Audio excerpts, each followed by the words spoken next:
Hello, everybody. Oh, I went to the live screen, not the chatting screen, but that's fine. I keep doing that. I keep hitting the live screen instead of chatting, but that's fine. Welcome. Welcome on in. Welcome to stream. Do I know exactly what we're doing today? No. Do I ever know exactly what we're doing? Not really. so it's not in other news, in other words, it's business as usual. I hope everybody is having a nice Thursday. Hopefully, we're almost at the weekend, so that's nice. Unless you don't have your weekend on the same on the actual weekend, in which case I hope whenever your weekend is, it's it's hopefully soon. But yeah, Tuesday, I finished up what I was doing on Tuesday, and then I was contacted by somebody on a project that I'm working on to to do something very quickly. So I did that. My plan was to do that on Wednesday, and then on Wednesday I woke up at 5 a.m. because my body was like, "Hello, we're awake and in pain." So I got up at 5 a.m. and I did the thing really quickly for this colleague. Well, not super quickly, but I did the thing for the colleague. And then I worked a little bit on a video, and then my brain died for like the rest of the day. And if you are, well, if you're human, but also if you're chronically ill, you know the point where like you just hit the wall and then you can't process anything at all at like ever again for that day. Like words just don't make sense anymore. So that's basically what yesterday was. It was fun. And that means that because last week, well, because the weekend was so kind of haphazard and busy in different ways, because Wednesday was Wednesday, I haven't really done much for the Adventurers Guild in Archaeo SMP. So I was figuring we could let me go to live. Hang on. Let's let it load. There we go. I figured if I get back into the screen here, I figured we could decorate this place and make it look a little bit less flat. Basically. I have put a little bit here. Let me go back into first person. I've put some target blocks around and some little mini target blocks because we had a wandering trader stop by and they had little mini target blocks. And that was pretty great. I do have some more of them. I'm thinking I might put one on the ground like over there. And the other thing I'm thinking is that while this is fun, and this is like a little line to stand behind and you have to fire the things, this is fun and I like it, but it's only for ranged combat. And so I feel like we should have like little like straw dummy kind of situation that you can hit with your sword if you want to, or like practice critting on or something. So I might kind of snake this around the back too and have like a little melee combat stuff over there. Not that it's like particularly not that it's like specifically helpful necessarily in Minecraft, but you know, it's at least good for decorative purposes. So I figure I'll do that at some point. I should say this is not limited to bows. We can probably do this for tridents too if you want ranged stuff. The inside of the building, I don't remember how much of this I did on stream and how much of it I didn't. But there's a staircase up to the floor. I'm pretty sure I had the staircase. I put the floor in, I put a roof in up top, and some glass for windows. And I've got like regular glass on the corners so that we can do what I did down here. Hang on. But just get a little mannequin in the window. I like mannequins in the window. So I'm yeah, I kind of want there to be some mannequins in the window. This is just one of them. It doesn't take huge amounts of time to put them, but like it requires an armor stand and a little bit of finagling because sometimes the armor stands like to fall through blocks or something. So yeah, I'm gonna do that. And then downstairs, I don't know if you guys, I finished up the downstairs except for something that I realized I should have done and didn't. I didn't have enough oh no, hang on. Because I have light Matica in here. Hang on. Oh, it's because I'm pointing at the Give me dirt. Do I not have dirt? I don't have dirt. That's why. Okay. And I can't, you know what? We're off to a great start today. Off to a fantastic start. Okay, where's my dirt? I can function as a human. I should put my armor back on just so that I don't die. Feel sorry for those walking by. Yeah, that's the main reason that that's the main reason that I put it facing towards, like, put the targets facing towards my own shop, because I don't mind if arrows end up in that shop. But yeah, if this were real life, you bet there would be arrows all over that wall of my shop there. Which would be very confusing for future archaeologists, right? Because it'd be like, why are there a whole bunch of arrows in this wall? And probably, I mean, it would depend. Oh, okay, I need to move the stick. It would probably depend on the interpretation of, like, if we only had that one building, like my amethyst shop, that was the only building that we had excavated, we would probably more think that we would think it was more likely that there was some kind of attack on that building than that this area was used for target practice. Unless we found evidence of target practice. But the thing is that chances are that stone wall is gonna last a lot longer than any of this stuff out here. So actually, there you go, misinterpretation of archaeological remains probably would happen for this. They'd just be like, why are there a whole bunch of arrows in the... Well, actually, although granted, it is stone, so I don't know that they would stick into the stone, but they'd at least stick into the roof. And, yeah. Anyway. Practicing crits is easier on armor stands than on zombies. That is very true, and you theoretically don't get hurt by armor stands. I was about to say you don't get hurt by armor stands, and then I was like, we are talking about people, so so never say that people can't do anything or won't do anything, because chances are they'll find a way, either on purpose or accidentally. So yeah, you can see me losing a few customers that way. Yes, that's very true. You don't want the maybe, you know, it could be something where it might not happen at spawn, or it might be like a little further off on one of the islands or something, although I don't really want it happening like right next to the Halloween island. But we could make like a little battle arena that people could do target practice against their friends with consent. That might be fun. I'm gonna spam sleep while I read the rest of chat and catch up on chat. So Claire, are we gonna armor stand arrows into the shop? Very nice.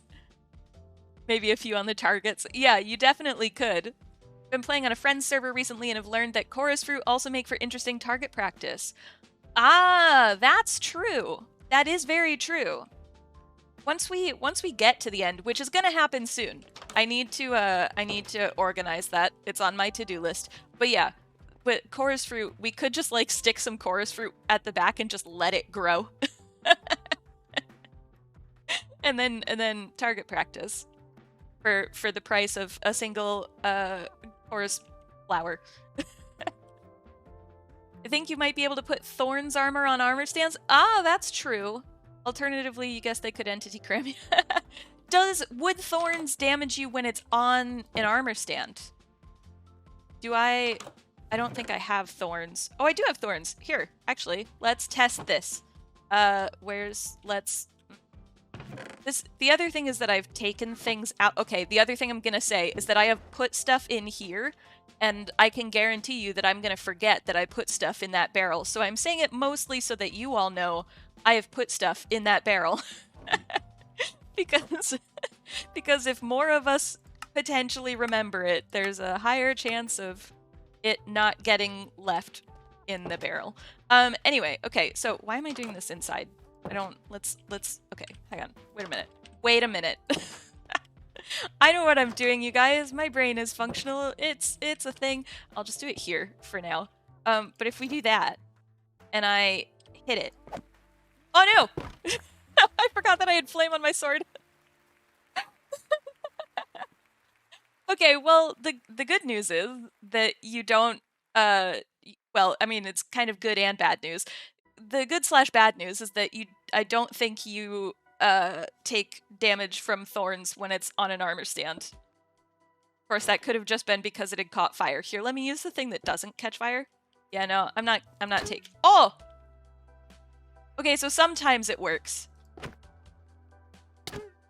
you have to be close. You have to be a lot closer to it. You have to be like right next to it. Or not.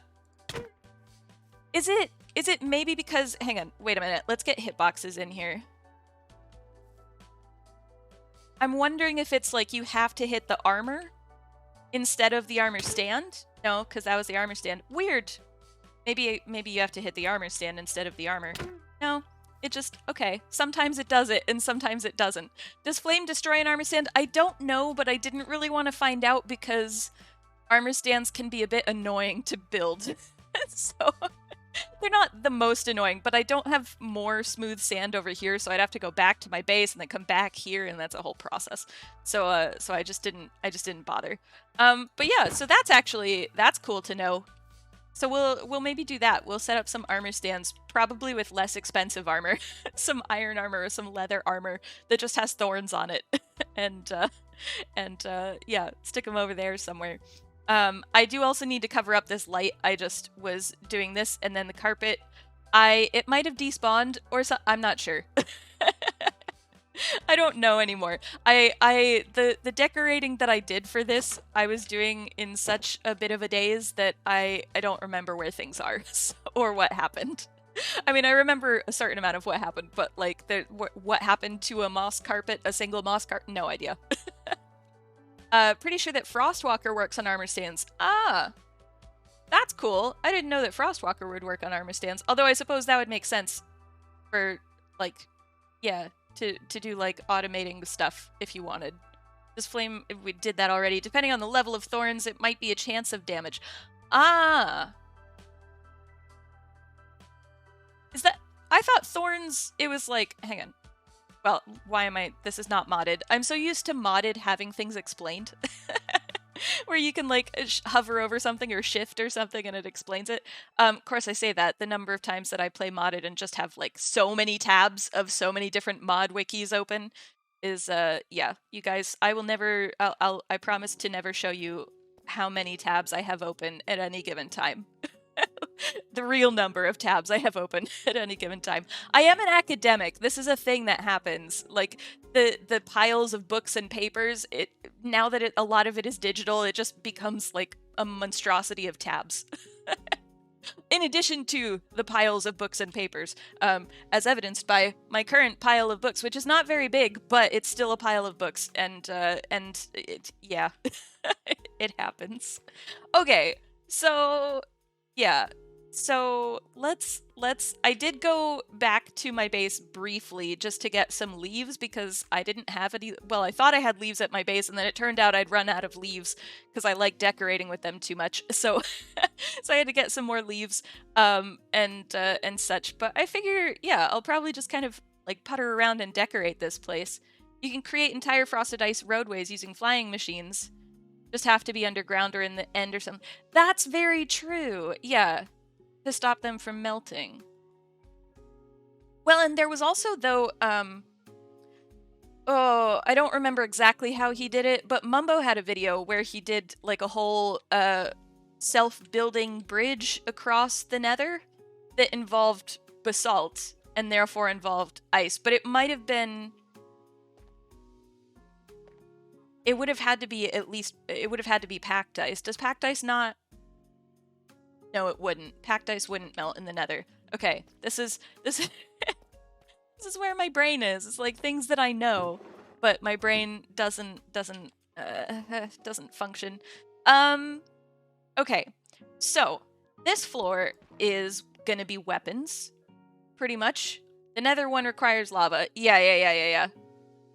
Etho had a bridge to his shop using armor stands and Frostwalker in Season 7. Oh, that's cool!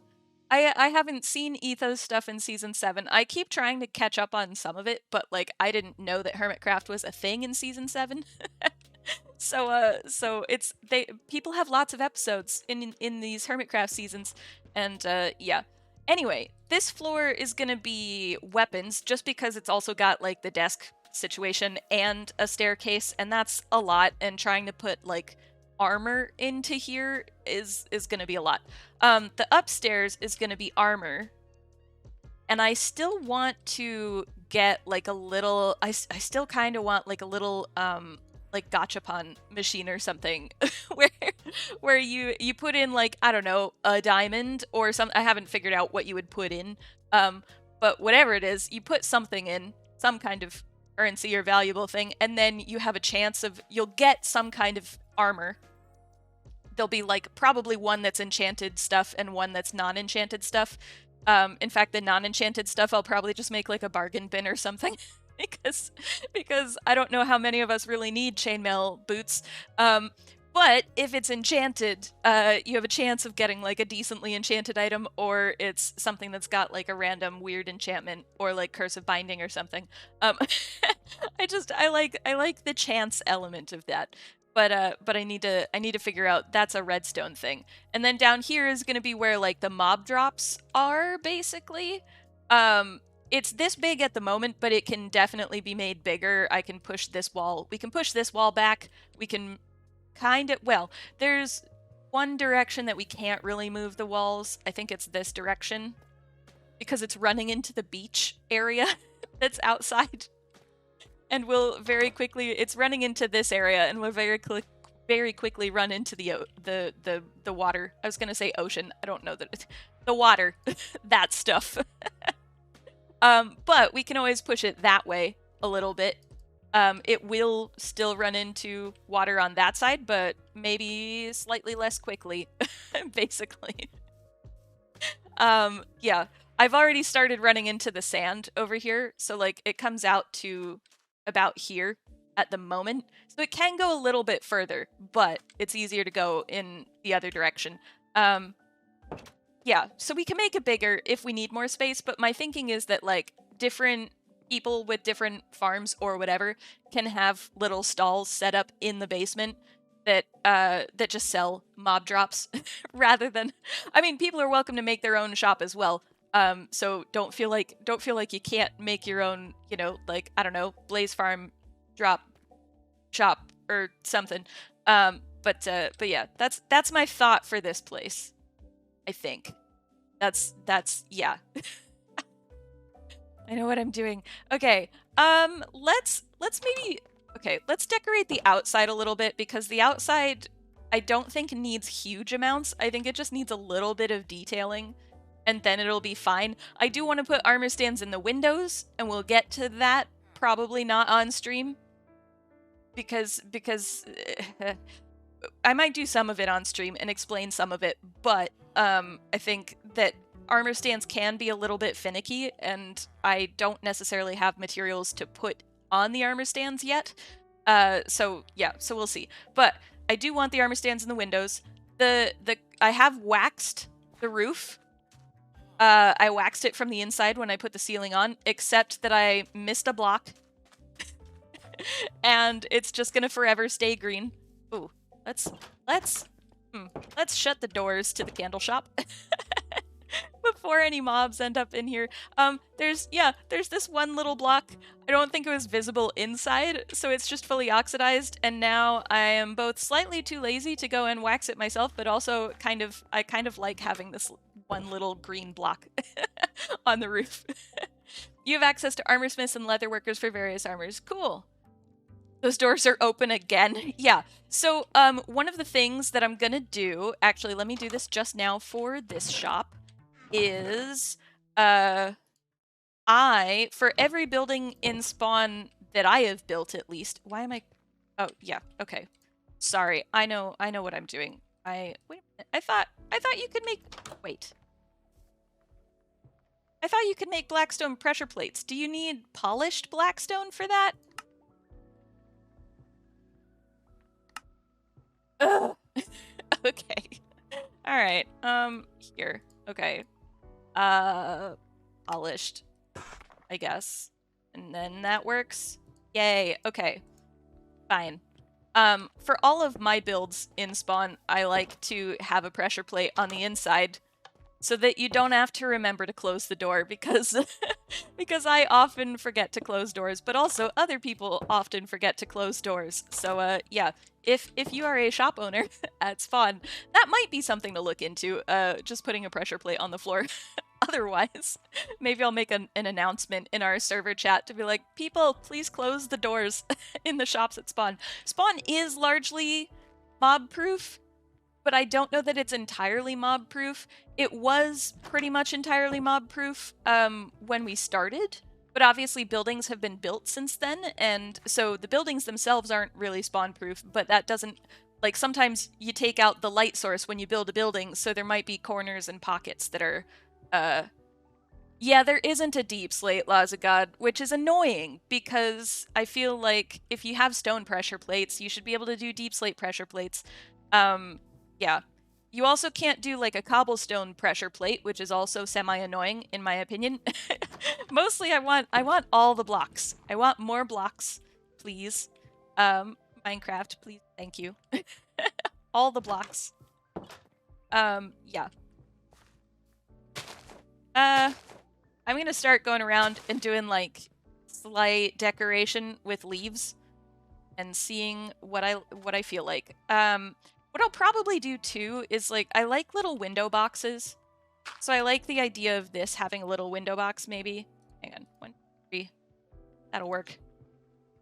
I tend to like making like trapdoors and things in an even number split so that I don't have to, I don't know, it's a habit. It's probably a bit of a weird habit, but it works, it's fine. I like the idea of a window box here. I don't want it taking up the entire wall though, so it doesn't really line up with the other two. Hang on, there we go. With the other two windows. So it is just kind of its own thing. It's a little bit odd. That does look a little weird. I could make it wider, it's just that it... Hang on, let me see how that makes me feel. How a wider window box makes me feel. I'm usually a fan of wider window boxes, but... I'm catching on.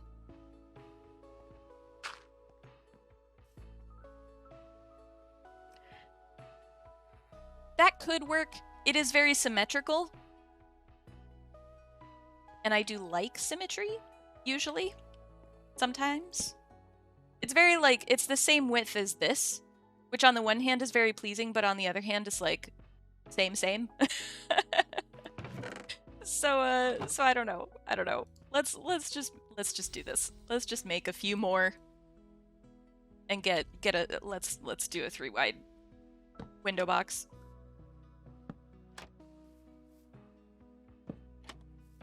I don't have flowers for this yet, but that's fine. I have bone meal. I'm good. I can do flowers. Yeah, I feel like that probably works a little better. I'm wondering about like leaves coming down from the window box. Can I do that in such a way that doesn't look weird? Like this. That's kind of cool. I like the idea of it, at least. I don't know if I want it over the door. This silk touch, it is, yeah. Not that I need, I mean, like, I have so many stacks of leaves. Not that I need more leaves. But, I like the idea of this coming over the other side of the doorway as well, but I don't know if it's gonna look good if I do it this way. It's kind of yeah, that's just framed. What about this?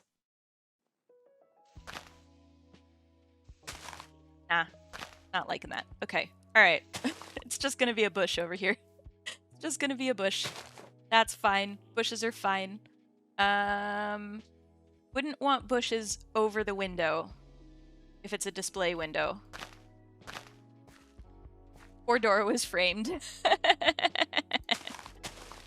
Not for anything in particular, though. I suppose that's a question. What would you frame a door for if you could frame it for something? Yeah, okay. I don't want to have leaves everywhere per se, but I am a fan of leaves. Is the thing. I am a fan of leaves. I could put a window box on this window, which would make a lot of sense to have a window box here.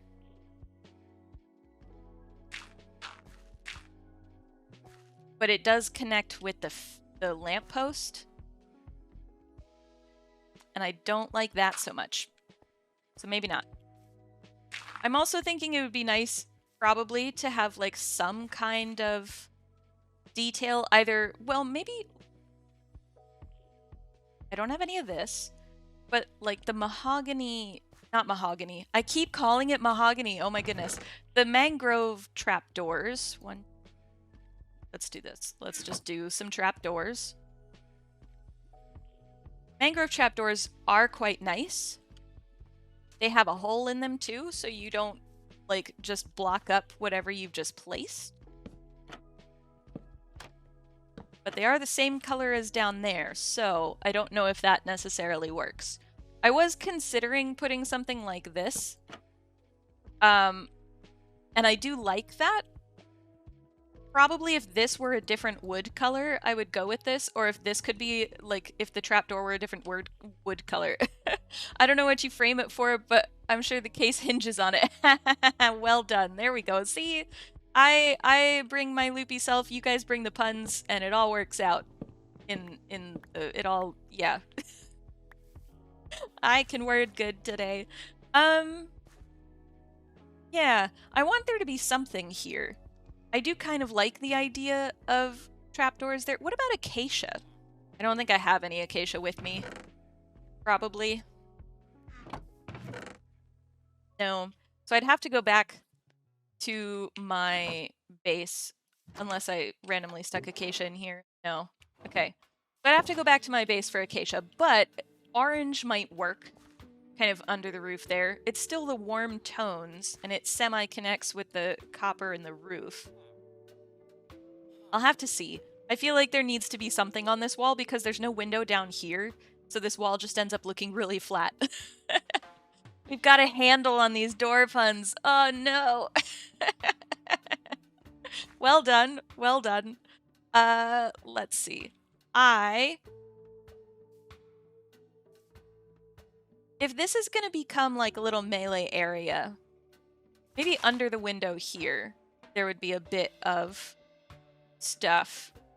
And then maybe melee area comes to about here. Just because it doesn't need to be huge. It just needs to be out of range of the arrows slash tridents. Or red... Wait a minute. What am I saying? Or red nether. What do you mean? Like this? The crimson trapdoors? Or do you mean like this? Lazugad. Because there isn't like a red nether brick trapdoor, right? It's just the wood types. But the crimson wood trapdoor, it could work. Yeah, for trapdoors. The crimson wood stuff, it is a bit purple, but it would connect to the hyphae that's over here. I would have to go and get some in the nether, which we could do. More than happy to do that.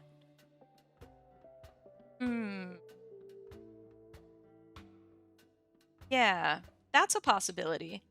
Maybe we'll do that. Let me do the leaves, and then maybe we'll go on an adventure, and you can see how quickly I die in the nether. Because knowing me, I will accidentally somehow fall off a bridge or something. I did also finally move the spawn portal up to the nether tunnels, which is good. Finally, it took me a while. I built it one level too low, and I forgot about that, and so I haven't fixed it yet. So I do need to fix it. It's a little ridiculous, but we can do that. It'll be fine. And yeah, I finally moved that up into the nether tunnels. I still haven't like recolored any of the nether tunnels. I'm gonna. There's a lot on the to-do list for the server and such. But yeah, I don't know, because I don't want to have any bushes or anything over this way if we're gonna have, like, at least not until the sort of straw dummies are in there. And the same is true over here. I don't know that I want like bushes or anything. I guess there could be one over there. Hang on, wait a minute. Let me get inside, because you can't get to this area without going through the shop. which wasn't. I had ideas that I've kind of abandoned at this point, but I still kind of like that you can't get to the outside area, like this area, without going through the shop, so that basically you can't just be firing arrows in the middle of town without the Adventurers Guild knowing that that's what you're doing. If that makes sense. I feel like they would want to know. So yeah, I feel like they would make you go through them.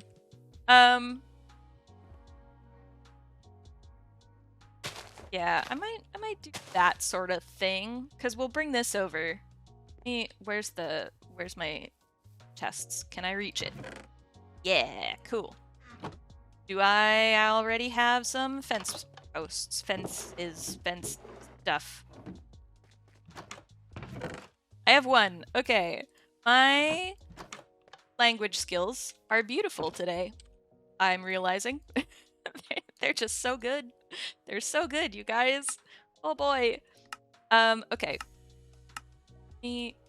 Yeah, I probably will need more than that. Hang on. Let's do like 9 more or whatever. There we go. And then if we go from like here, maybe. I want to do that and then come out. Yeah, if I go out and then come back. There's a part of me that wants to make it a weird shape, because while I'm all for symmetry, I'm also all for weird shapes. I might get some more dirt and fill this in so that it's a little bit more evenly spaced. Not evenly spaced, even terrain. You know what I mean? Yeah. This'll. Oh, that's not what I meant to do. Let me keep the dirt for now. I will even it out, but if I at least place the fence more or less where I'm thinking it'll go. A little silly to go around, a little bit silly to go right around the frog light. I can place blocks in Minecraft. I'm a functional human, I swear. Sometimes. Maybe. Does mean that this kind of goes right by the what am I saying? Right by the ranged stuff. But that's fine. Here, let's do this. I did put that on a fence post. Hang on. Let's leave that on the fence post. And we'll do this. And I don't know. Here. This. And then I do need a little bit more, I think. But I do like that it kind of goes right up to where this shop is, so that the tiny amount of space that shop takes up makes a little bit more sense. Even though the Adventurers Guild was built afterwards, which we probably would be able to figure out with the archaeology, but it's, you know, it's fine. It's fine. I don't build things too small, I promise. It's a little kiosk. It's an amethyst kiosk. I build such tiny things sometimes. Yeah, let's have that go up. Well, that works, I guess. We'll do that. There we go. Okay. And then basically the melee stuff will be over here, out of range of the target practice. Oh gosh, hang on.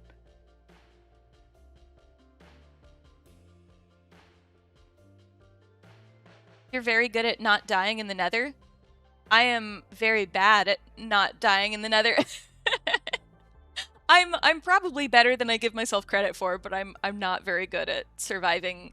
The thing is that when you have keep inventory on, you get a lot less careful at times because you know that the stakes are lower. The downside is that when you don't have keep inventory on and the stakes are higher, when you do die in the nether, it feels a lot worse. So I tend to go for the stakes being lower, but that does mean that I like jump off of buildings or something. Like I don't pay as much attention, which is my own fault because I've done that to myself. But also use your area to farm it if you don't want to go into the nether. That's true. I can farm in my base as well, but I feel like it's more interesting to go into the nether and try to find some, so we'll probably do that and see how long I last. You have places for all the trees. Very nice. Just got an idea. Combination 2 tall flower farm and a sheep farm in the nether for all your dying in the nether needs. Exactly. Yes, very much so. Just in case, you know, if you, that was something, I think I said that like way back at the, like in the early stages of this, where the SMP, where I was like, it would be kind of cool actually to have, like, if you're going to explore something archaeologically within Minecraft, it would be really interesting to have a society that like venerates the nether. Not in like a weird creepy way or anything, but like in a hey, the nether's pretty cool kind of way. And so what, yeah, an idea that I've had is a game where my base, like my starting base, and then all of my other bases of operations are in the nether instead of in the overworld. I know that there are like mod packs and things that do that. I've enjoyed when I've played medieval Minecraft, you can get origins that are in the nether, and that can be a lot of fun to play. Although it's very complicated because obviously there are only certain materials that you can get in the nether, and it's better now with the nether overhaul that happened with 1.16 and such. But yeah, it can be difficult to get much done in the nether if you're just starting out there. Tiny is good. It makes decorating a challenge. Very true, Harold. I really like the smaller spaces, as evidenced. Hang on, wait a minute, because I will show you this. I find it a really interesting comparison of build styles, right? So this little inn, I call it little, it's not very little, but this inn was built by one of the staff members on the server / Discord, and she builds things rather large, and this is actually shrunk down from the original build, because the original build was significantly taller. Well, it was significantly wider, and because it was wider and the roof was doing this, it ended up being significantly taller. So we kind of shrunk it down a little bit and then squished it a little bit. It's not huge amounts smaller than it was, but it's like, you know, a good like 4 or 5 blocks in each direction, kind of smaller. So you can see like her style of build is very much like these open spaces and open plans, and like going into the rooms, they're smaller rooms. Like they're not as big as the inn itself by any means, but at the same time they're kind of these bigger open spaces. And then I'm going to show you the inn that I built, and you can see how I do the tiny thing a lot. It's a habit. It's a thing I do. The tiny plus clutter is probably my most consistent style of building in Minecraft. So the other inn, this one over here, I built this one in creative. This was before the server opened, so we were doing some creative builds just to have places where new players could go into. Okay. let's talk about small spaces and decoration and clutter. And this felt big to me. Like when I was building this, I was like, this is a lot of space inside. Upstairs. This is the upstairs. These are the rooms. It's probably similar amounts of space, maybe just because the ceiling is higher to the other inn, but like there's just stuff everywhere. I just put stuff all over the place. That's not what I meant to do. I meant to do that. The walls are made out of trapdoors. Mr. Kista, thank you so much for subscribing for 3 months. My goodness, I can't believe that it's been 3 months, because I feel like yesterday was 2 months. And I know I said the same thing when it was 2 months, that like yesterday felt like what? I feel like I keep blinking and like a month goes by. Does anybody else feel that way? But yeah, so the walls are made out of trapdoors because there's no space for, like, I could put a block there, but then it would be like a 1 block, not even, because this is on this block. so it would be not even a block wide to kind of shimmy through here. Oh, it's nighttime. Hang on. So yeah, you can see the difference in the tiny builds that I tend to do. I always think they're bigger than they are, and then by the time I realize how small they are, I don't feel like taking it down and rebuilding it, so then I kind of make stuff happen. I also have an attic up here that I was quite proud of because it's like extra bed storage and such. When in doubt, if you need to like decorate a pile of clutter, mixing and matching chests and barrels, and then throwing a couple ladders on the barrels, maybe putting in a note block or a jukebox or two. It works really well. I did it for the fishing, well, not the fishing, it's the smith area. Hang on, it's over this way. I promise this is not that big of a tangent donut. Does it count as a tangent donut if I'm just showing you things?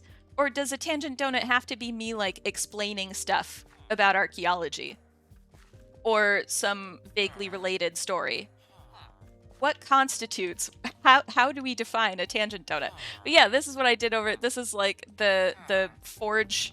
It's just property of the storm forge. That's the smith there. Yeah. Also the bee nests, helpful. It almost sounded like there were bees in there though. Was there a bee noise? There is a bee noise. I didn't put bees in the bee nest, so if there are bees in the bee nest, it was not me who did it. They did not have bees when I put them there. Yeah. So anyway, okay, let me actually. I realize chat has been paused for me, so let me go through. Your strategy for not dying in the Nether involves not going there. It's very successful. Yes, very much so. The inn is a nice design. You like the use of pictures. It's like a hotel lobby. Yeah. That was the goal.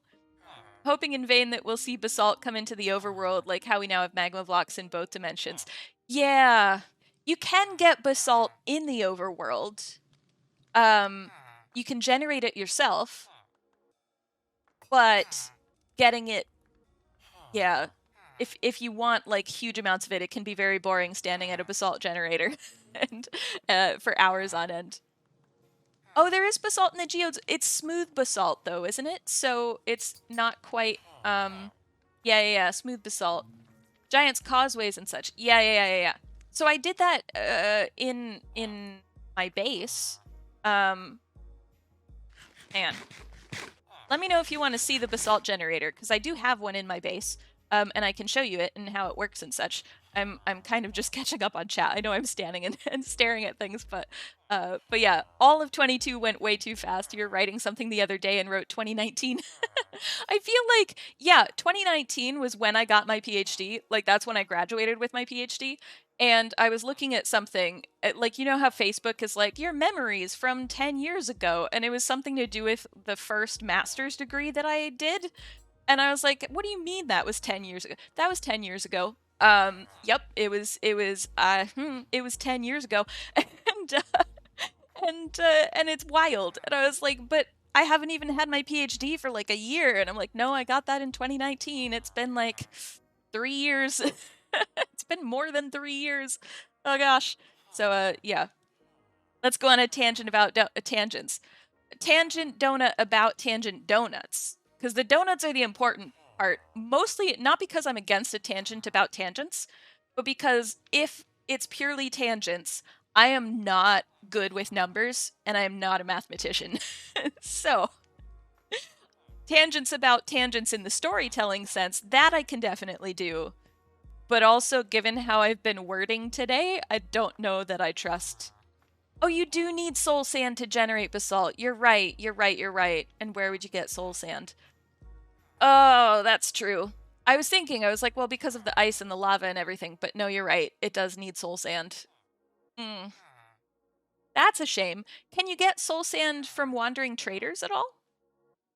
That I don't know.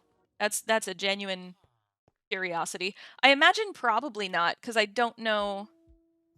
What am I saying? I don't know that they carry nether-based goods, but I also have never checked with whether a wandering trader could carry basalt.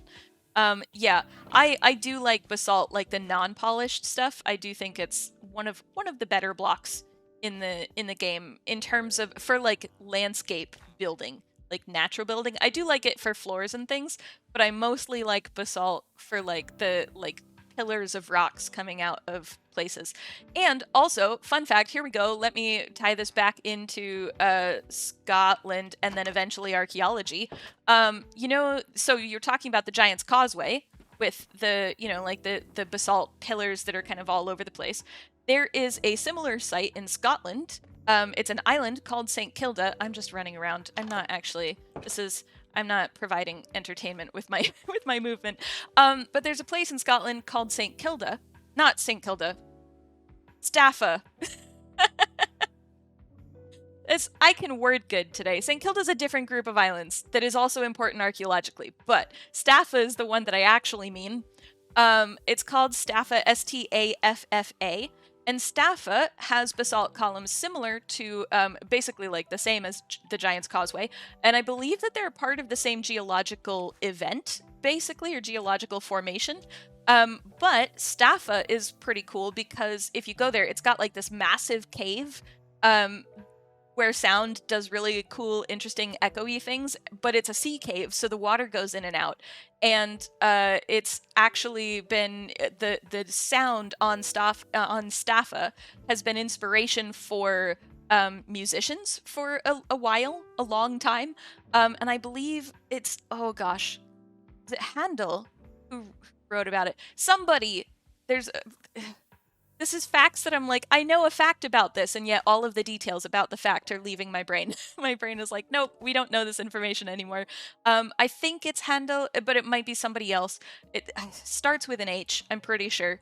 But they wrote an opera, a piece that involved the music of the water at Staffa, which is really cool. So Staffa's fun. It also has a lot of puffins. So if you go to Scotland, it's also not very far from Iona. Like, you can see it from Iona. I mean, it's on a clear day. You can see it from Iona. So if you ever end up in Scotland and you want to go to Iona and also see Staffa, because Staffa is really cool, you can go to both. There's like a day trip that... Thank you so much for the raid, the Busy Bard. How are you? How was your stream? What were you doing? Let me know. Hello, everybody. My goodness, welcome on in. Thank you so much for the raid. My name, well, I go by ArchaeoPlays online. I am an archaeologist, by training, and I'm currently playing on a Minecraft server, one that I've created for archaeologists and heritage enthusiasts to kind of look at what Minecraft can do with archaeology and vice versa. Oh, there we go. Yeah. Wake up. Very nice. Very, very nice. I would like to point out that when I started this game, we did not have that shit.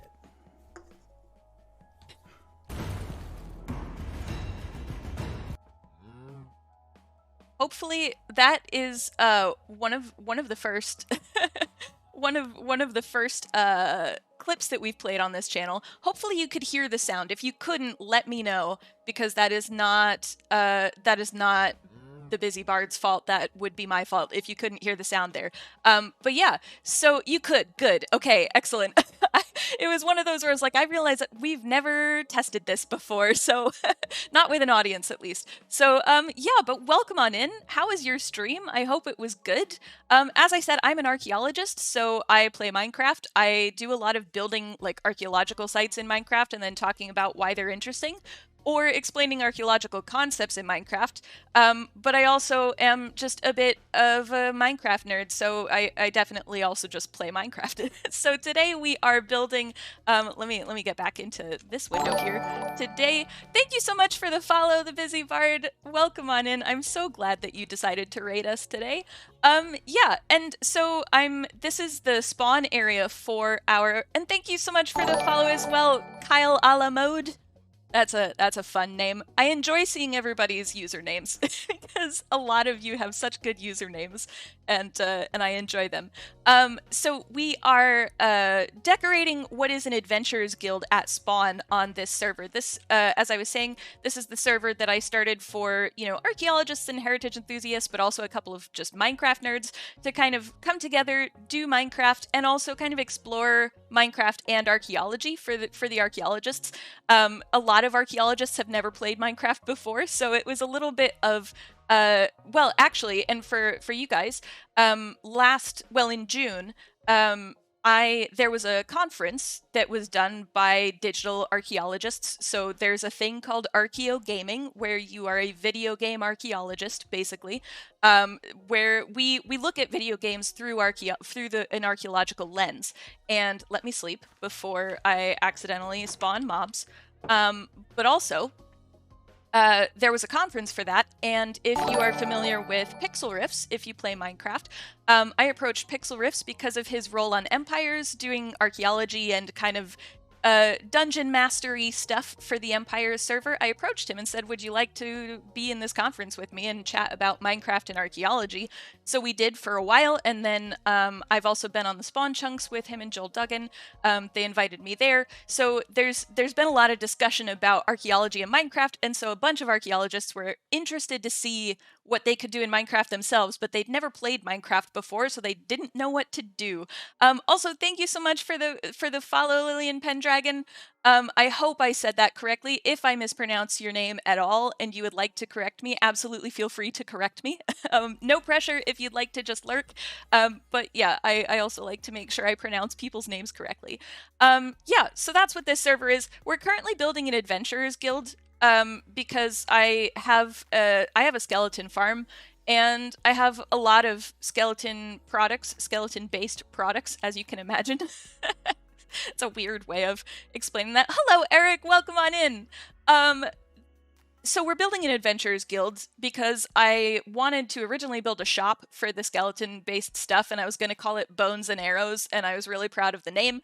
But then I was like, an adventurers guild would be kind of cool to have, like, armor stands in the windows and such, and like we've got like a little practice area that we're working on out here.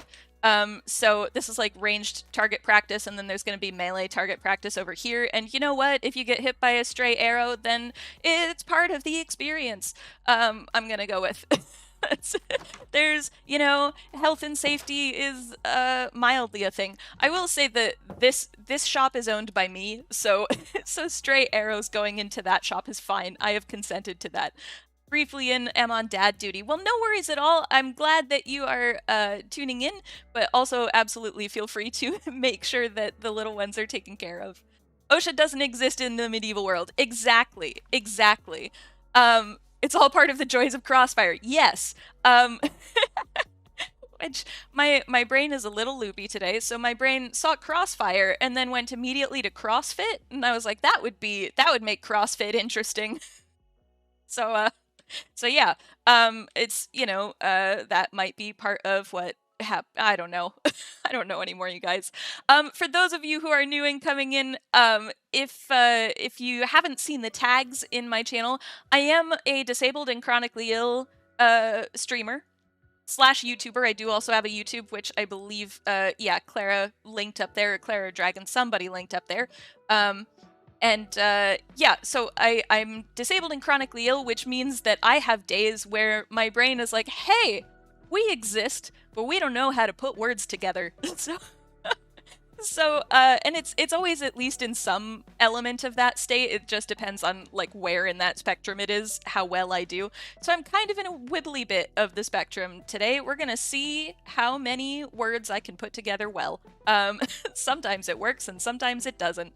But yeah, so yeah, what was I? And just before you guys joined, yes, we were talking about Staffa. Because there's, if you know the Giant's Causeway in Ireland, I live in Scotland, and there's actually a thing, a similar geological formation in Scotland on the island of Staffa, which is near the island of Iona, which is where I've done a certain amount of fieldwork, archaeological fieldwork. It's a very important site for the early medieval period basically the entirety of the early medieval period until well, even after the Norse start raiding the coast of Scotland, it's still a really important site. Iona is really, really important. So Staffa is like, you can see it from Iona. It also has its own archaeology, which is really cool. There's a lot of graffiti. So like my here, let me just go to chatting for a bit. Let's go into some tangent donuts. Tangent donuts on this channel. I go on tangents a lot about archaeology and the medieval period, and also Minecraft, but I do a lot of tangents. And one of our lovely chat members pointed out that if we go on enough tangents, then that forms a donut. So now it's just tangent donuts. It's just the easiest way to explain. But yeah, so the island of Staffa has graffiti on it that's from the Victorian period. So in the Victorian period, the steamboats that they had, a lot of steamboats would go up and down the coast of the UK because that was an easy way to get, you know, people with a certain amount of money to vacation in various parts of the Isles. And Iona had a lot of, like, Victorians would stop on Iona and have a few days holiday there. They would go to Staffa. They would go all up and down the coast, right? And so because Staffa, I don't think anybody has ever... I shouldn't say nobody has ever. We do have like Neolithic archaeology on Staffa, but then we also have Victorian graffiti all over the walls of this sea cave. So, you know, if you've got the basalt columns in at Giant's Causeway, we have those as well on Staffa. But then there's also this massive sea cave that you can actually take boats into. Not like big boats, but you can kayak into it if you really want to, like a sea kayak. You can go in. I would probably not want to do that because it's depending on how calm the water is, it would need to be pretty calm to be able to go in. But I definitely have seen people go in sea kayaks, and then also kind of looked at people I was traveling with and be like, I don't want to do that. So. But it's really cool, and the noise that is made, because it's a sea cave, and because we have these basalt columns, you get different vibrations of the wind coming through.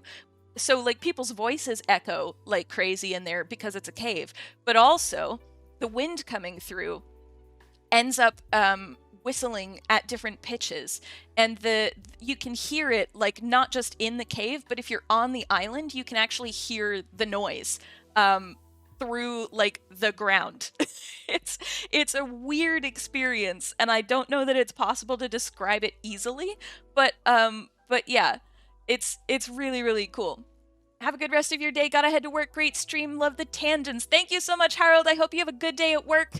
And yeah, we'll see you in the Discord. For those who ad break. Okay, well, I will wait on an ad break. Everybody have a drink of water if you haven't yet. We haven't done a hydrate, but it's been an hour, so have a drink of water if you need one. This is also your reminder for meds. If you have any medications that you need to take, remember to take them. I will do this also again after the ad break for people who are on ad break.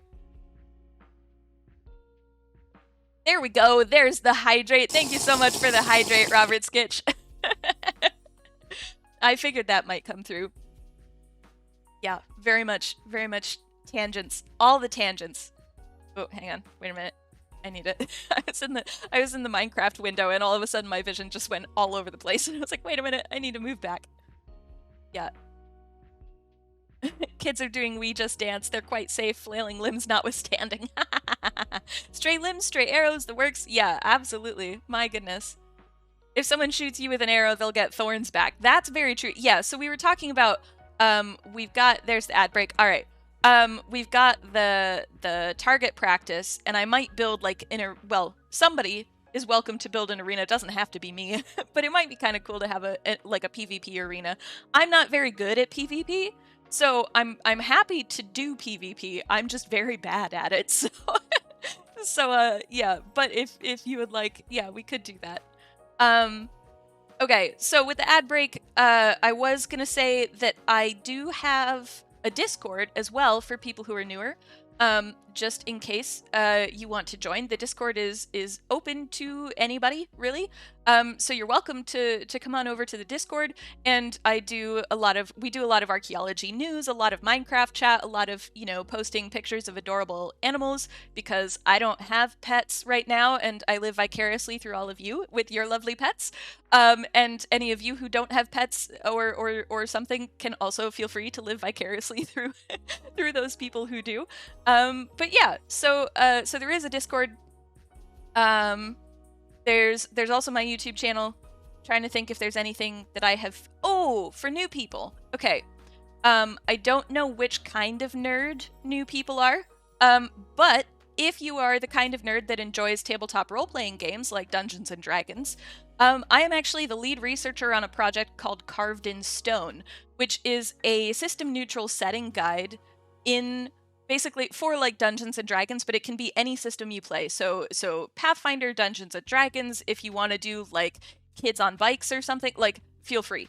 And the idea of it is giving you enough information to be able to set a campaign or an adventure in the late 7th century in Pictland. So with the Picts, you can play as the Picts. So the what is known as the stereotypical kind of like blue tattooed freedom kind of thing, even though that's a totally different period. But yeah, Hollywood likes to mix and match its tropes. So we're actually I'm an actual archaeologist. Actually, there's several actual archaeologists on this project. We're creating a setting guide that has, what it would have really looked like to be in the late 7th century in Scotland, in Pictland in particular. We're not looking at the other groups in Scotland at the moment, only because we've only got funding for the Picts right now. But it may well happen eventually that we can look at like Dalriada or Altclut / Strathclyde. And then there's, at the time, there's also Northumbrians that are kind of in what is now southern Scotland. But, well, yeah, there's Northumbrians there, but then there's also, like, the Welsh that are in other places. It's complicated. Borders are complicated. But yes. Would cute non-pet animals go in pets or in general? Well, I would say you could put them in either. Because I like cute animals. In case you haven't noticed, I'm a fan of cute things in general. I surround myself with cute stuff because you know what? When you have 7 chronic illnesses, there's a degree to which cuteness helps, and you no longer care if other people don't like. Well, I mean, I do care obviously. If my partner didn't like cute things, then I would limit it to certain spaces. But he quite likes them too. So, let me see. I said I was going to be decorating this place, and I haven't done any decorating. Hang on, wait. I haven't even zoomed. Hang on. I'm like, I haven't even flipped you guys back over to the Minecraft screen. So, I haven't done any decorating, but I should do some decorating. Let's see. I'm also trying to think if there's like other ways to relate this to archaeology. There's always a way to relate stuff to archaeology. One thing that I don't think we have discussed, I did want to put this over here, is guilds. Now, I am not an expert in guilds. I don't have that kind of expertise.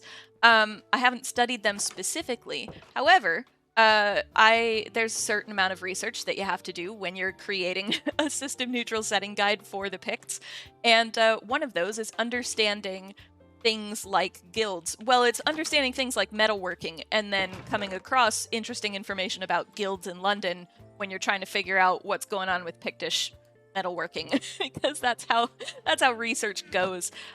So something I found that was really interesting, and that I kind of love because it gets into like people semi-cheating the system.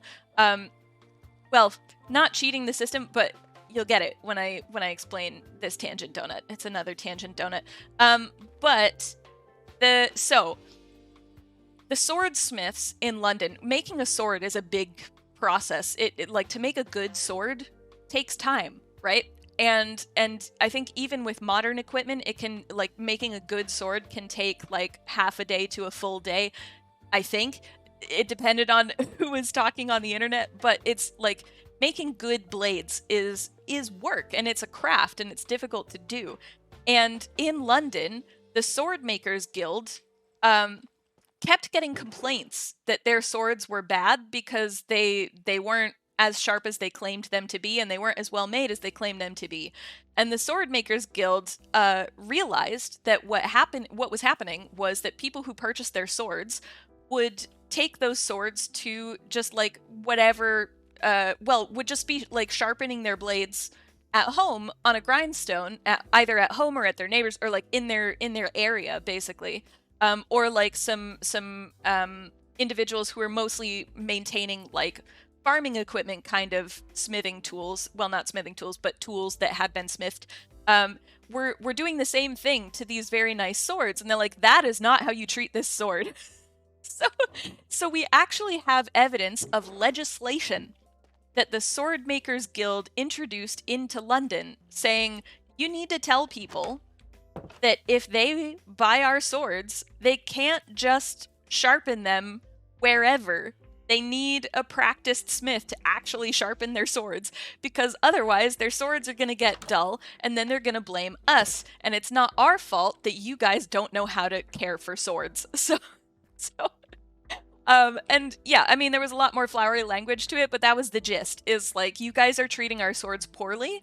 All you people who aren't swordsmiths are treating the swords poorly by grinding them in the same way that you do like a knife, and we're having issues with that. So we don't want you doing it anymore, basically. Sometimes I wish that Discord worked on tags rather than channels, then you could put a post under multiple labels. Yeah, that's true. That's very true. Yeah, I think yeah. Yeah. I agree. Yeah, if it had both of them, but then I could also see that getting very busy. But I agree. I agree that it would be helpful. Meanwhile, the Vikings unwittingly made their swords stronger by adding their own dead bones / ashes to the swords, introducing bog iron to the mix, making a rudimentary steel. Yes. Okay. So, yes, and that's very true, Kyle. Okay.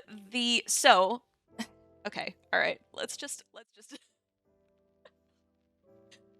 let's get into swords. Okay. So one of the cool things, as Kyle's saying, that's like absolutely correct. The Vikings would back up.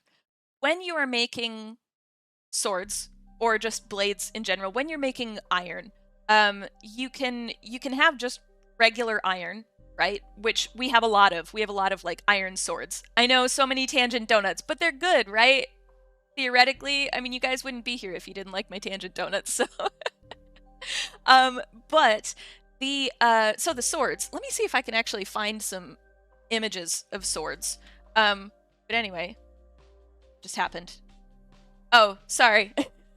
I had my stream deck and I hit it with the edge of the book, and so it posted that. That was not me intentionally doing that.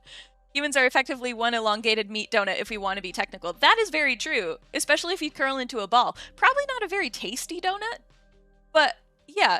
Now I'm curious how many things we could just say, you know, technically if you try hard enough, anything could be a donut. Theoretically. Maybe. Are there donut sausages? There are definitely sausages that would fit on a donut. I'm sure you could. With it being entirely continuous, maybe not as a sausage. But then here's a question: do dumplings that are donut shaped count as donuts? Or even do they? You know, if you just have a dumpling, does that count as a filled donut? Maybe. I think I've said this to you guys before, like if you ever work with teenagers and you need to do an icebreaker for teenagers to young adults, ask them to define what a sandwich is. Because the amount of, they'll be like, well, that's really easy. And you're like, yeah, is it? And then as soon as you start questioning what their definitions are, like if they're like, well, it's, you know, it's like filling between two pieces of bread, and you're like, okay, so does that mean that a burger is a sandwich? And they'll be like, well, no, it has to be like cold cuts or something. Like, all right, okay, so peanut butter jelly isn't a sandwich, right? And then some people will be like, what about open face sandwiches? Does that count as a sandwich? But that's only got one piece of bread. Like, yeah, and if an open face sandwich counts as a sandwich, then what does that make pizza? Does that mean pizza's an open face sandwich? And you can just keep going. Just play devil's advocate for like 20 minutes and it's great. It's a great it's a great icebreaker. Yeah, so when it comes to steel, you can get, there's a thing called blister steel. And that is basically made with iron and carbon being added to the iron. And it can do that in a couple different ways. You can do it by like wrapping animal hides around, like animal skins basically around the iron. You can do it by I think well, if you're in like a modern workshop doing blister steel, they use ceramics or cement at times as well to kind of get some kind of char and oxidization and such.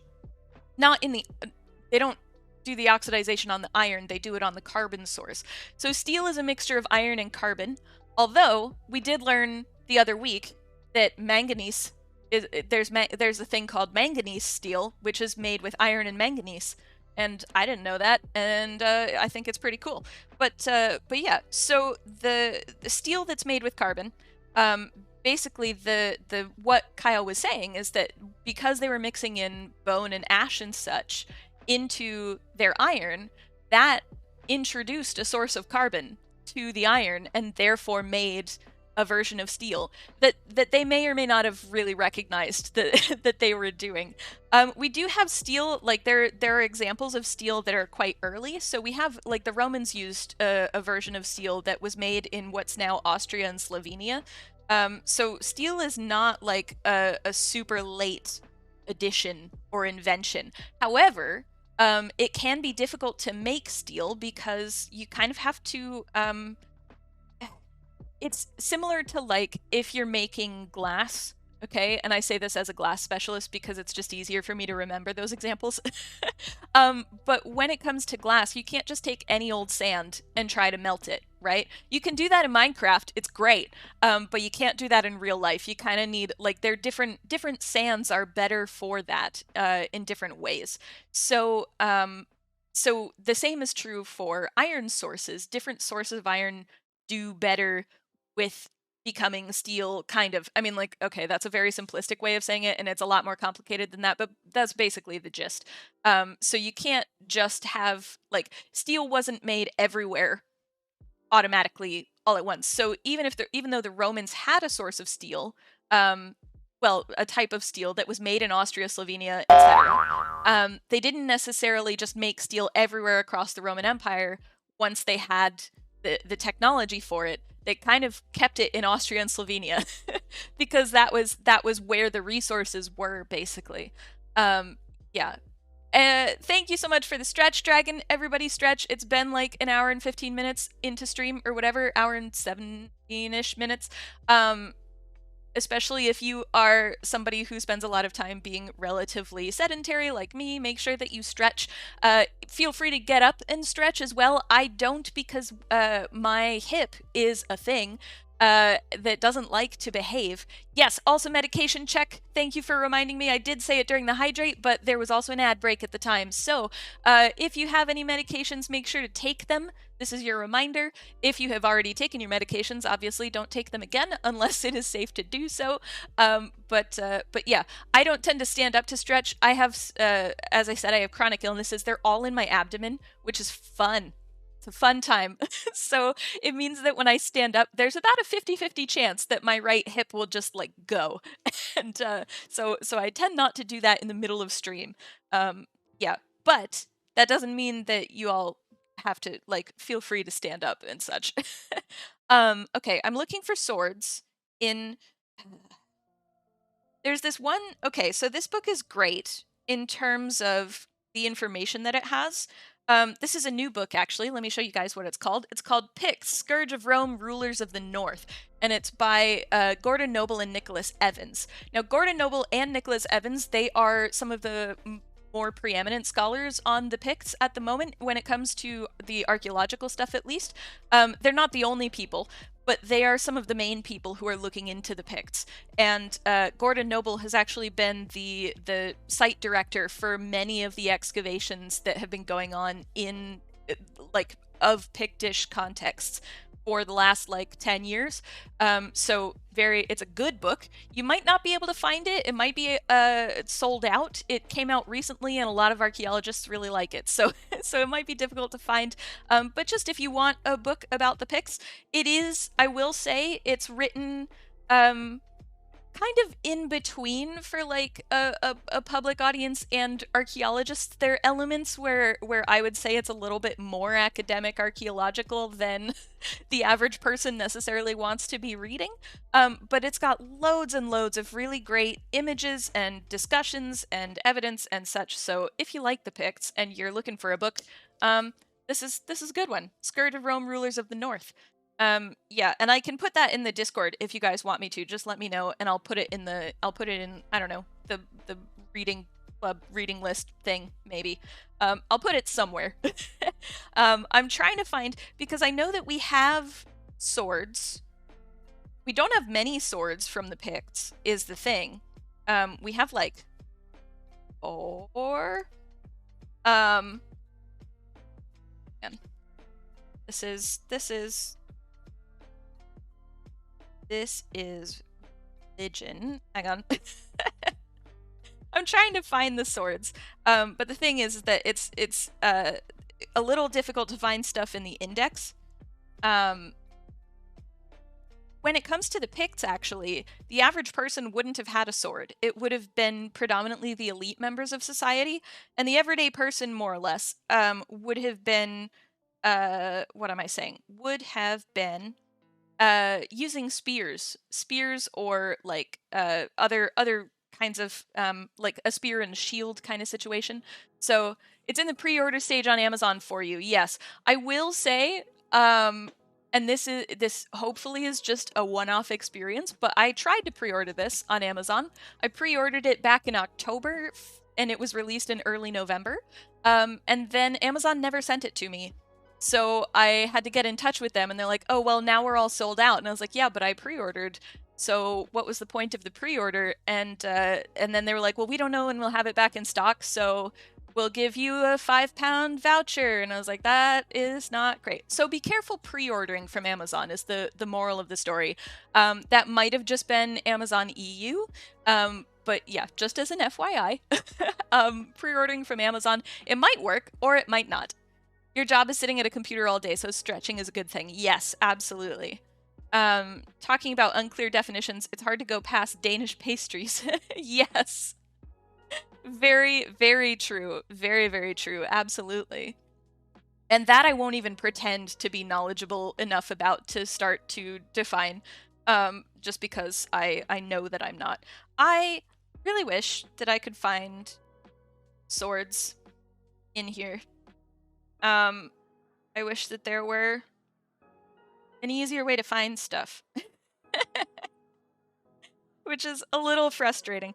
The index is organized a little oddly. It's like it's a lot of it is organized by the site that the topic is at, rather than the topic itself and then saying at this site, go look at this page. So it, yeah. Unless you know which site it's at, you kind of lose track. And then there's a whole section in the index that just says it's just a category of Pictland, but this is a book about the Picts, so like most of it is Pictland. So I don't really know why that's a category in the index. It's an odd index.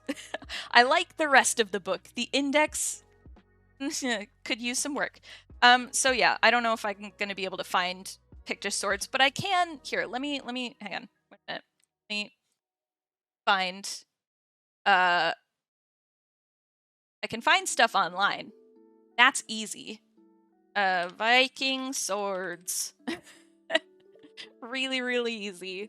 Really simple. There are a bunch that are on display in the airport. Ooh, it's a Norwegian airport. I think it's in Oslo, maybe. Viking swords, Oslo airport. Okay. Yes, it is in Oslo. Let me get an image up. It's not a great image though. Okay, this is a better image. Oh yeah, okay, because okay, hang on. Let me do this. Let me pull this out. Let me do I have internet. Do I have it on this one? Or is it on? I think it's on. Hang on. Let me swap back to live. You'll see that it's raining in Minecraft. Is it dark enough that I can sleep it off? No. Okay. All right. Let me bring up this properties. Let me make sure it's on the correct thing. This one. Okay. Put this on. There we go. All right. So you can probably see this, hopefully. This person is a very well-known archaeologist in the UK/Europe. She's very cool, so if you want to follow her, feel free. But these, yeah, Viking swords in Oslo. They're just on display in the airport. These are very typical of Viking swords that we find, and I'm talking about the Viking stuff rather than the Pictish stuff because, again, we don't really have huge amounts of the Pictish stuff. The Picts, they didn't write stuff down except for, well, they didn't write stuff down that survived except for a king list, and a couple of stuff that's, like, on personal effects, like their rings and things. There's a spindle whorl that has some ogham on it, and those are very cool, but they don't have huge amounts of information around them. So they didn't really write stuff down, and they also didn't bury. Here, let me get rid of the. This is the rain noise. Probably not super pleasant for you guys. Okay. What am I saying? They didn't write stuff down, and they also didn't bury their dead with any grave goods. So we have a lot of we have very little information on the Picts, basically. Because we don't have anything in writing necessarily from themselves. Writing from other groups can be helpful, but it really depends because you get obviously if it's outside groups writing about them, then the outside groups have their own opinions of who the Picts are, right? And as we've said before, anytime anybody writes something down, there's a purpose to that writing.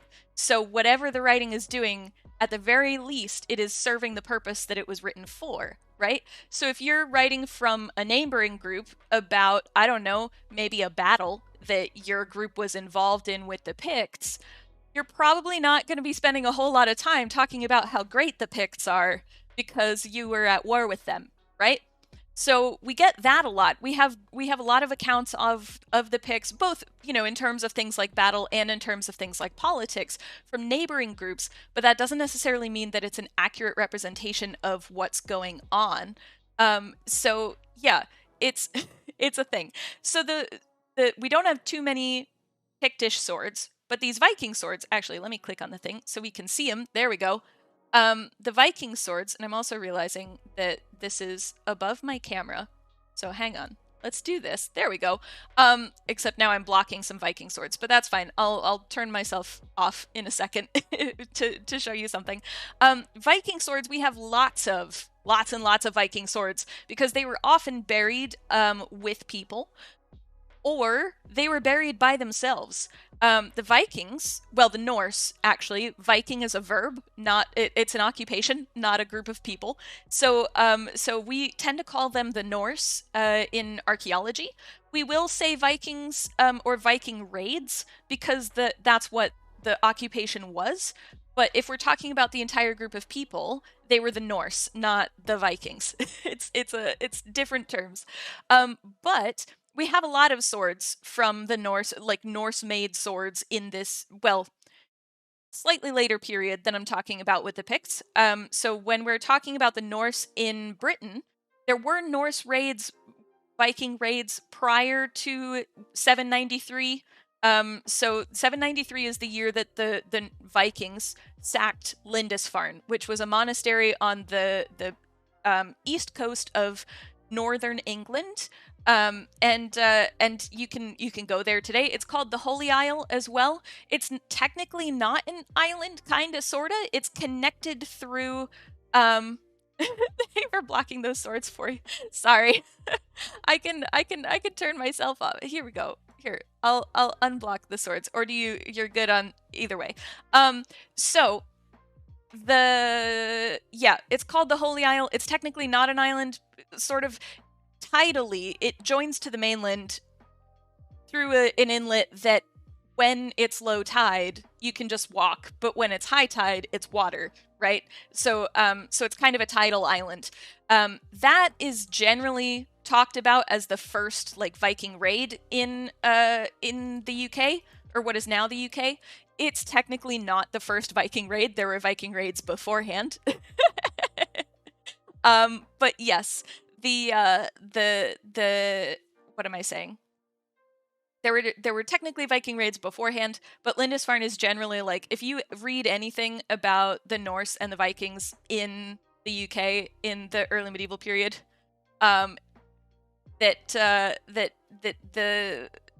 they'll start with like, in 793 Lindisfarne was attacked. So I'm not very good at dates. Like, well, I mean, I'm not good at dates anyway, but I'm not very good at remembering numbers, like year numbers in a There's a reason I'm not a historian. There are a few reasons I'm not a historian, but mostly my lack of ability to remember dates is the main one.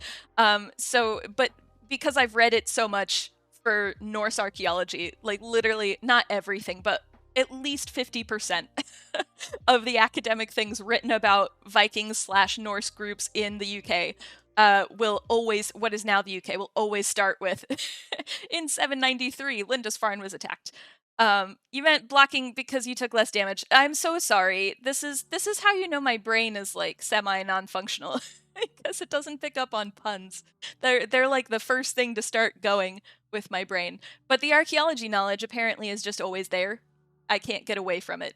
It's welcome to my life as an archaeologist. But anyway, so the Viking swords are cool. I know that I keep kind of droning on and on about Viking swords, but Viking swords, number one, they're cool in general. We do have differences. You can see that, so this top part of can you see my cursor? Yeah, okay. So this top part of the sword, this is called the pommel, which is usually where most of the decoration ends up, because it doesn't affect the functionality of the sword, at least not nearly to the same degree that the guard or the hilt would. And there is another word for the guard, but I forget what it is. I am not super well versed on my sword terminology. But anyway, we have different types of pommels you can see, and those change over time. So we can actually kind of do like a seriation, is what we call it. So like a series of dates. You can kind of order Viking swords based on the differences in the pommels. You can kind of combine them into like a typology, which is grouping them by the different types that they are, and then you can take those types and group them by period, by time period, and that's what we call seriation, which is really cool. Without the pommel, the sword is unbalanced and harder to use. Yeah, exactly.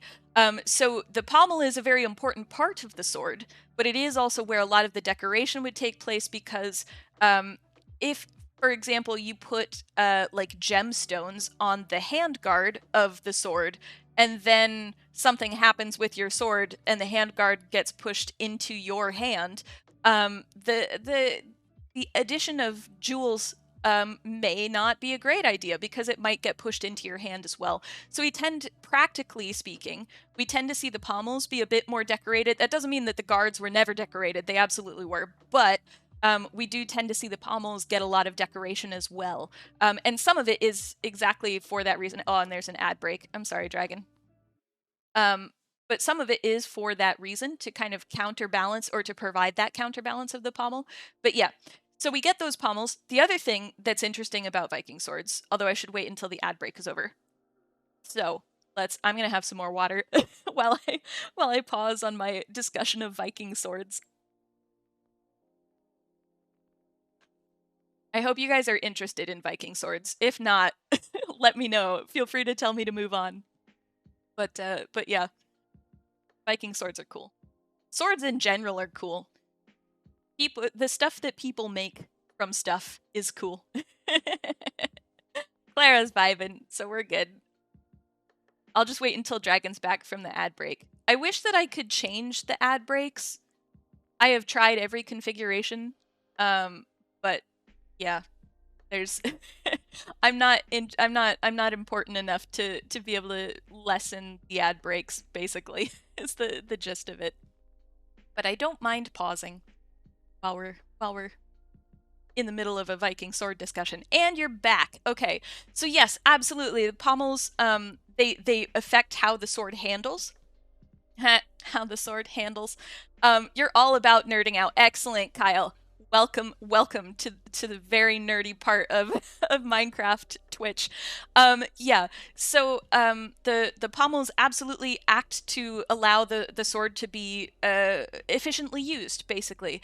And the different, if the pommel weighs differently, then the sword itself is going to balance differently. So you can see there's only so much variation you can really do with the pommels, but at the same time, because they're not, forefront in the stabbing end of the sword, or the guard end of the sword, they're a lot less of a concern for something getting slammed into your hand or like something happening to it. So a lot of the decoration will happen on the pommels depending on the sword. But the other cool thing about Viking swords is that we have a lot of evidence. The swords would get buried with warriors, and sometimes that would just be that, like they would be buried straight. You can see a lot of these are straight, but sometimes, and by sometimes I mean fairly frequently, actually, we have a lot of examples of this.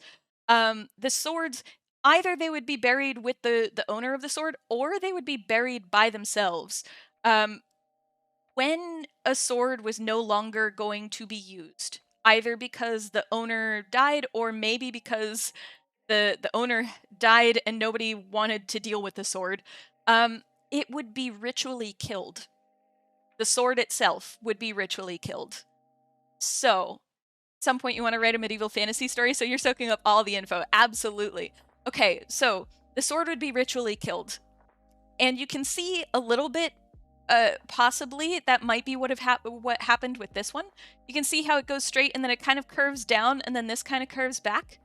That when the Vikings certain swords, as far as we can tell, certain swords were known for doing a lot of damage, either generally because of the wielder. So what would happen is those swords would gain a reputation, and when the wielder of the sword died or just wasn't going to be using swords anymore, but more often it was more likely that this happened when they died, because generally speaking, they wouldn't necessarily stop using swords. When that happened, their sword would get ritually killed by bending the blade. Okay, so let me see. Ooh, this might be it. Let me turn the internet off of you guys for a second while I Google this really quickly.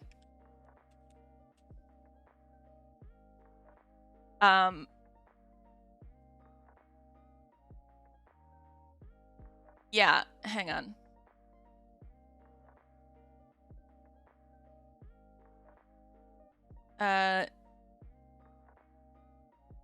Should be okay. All right.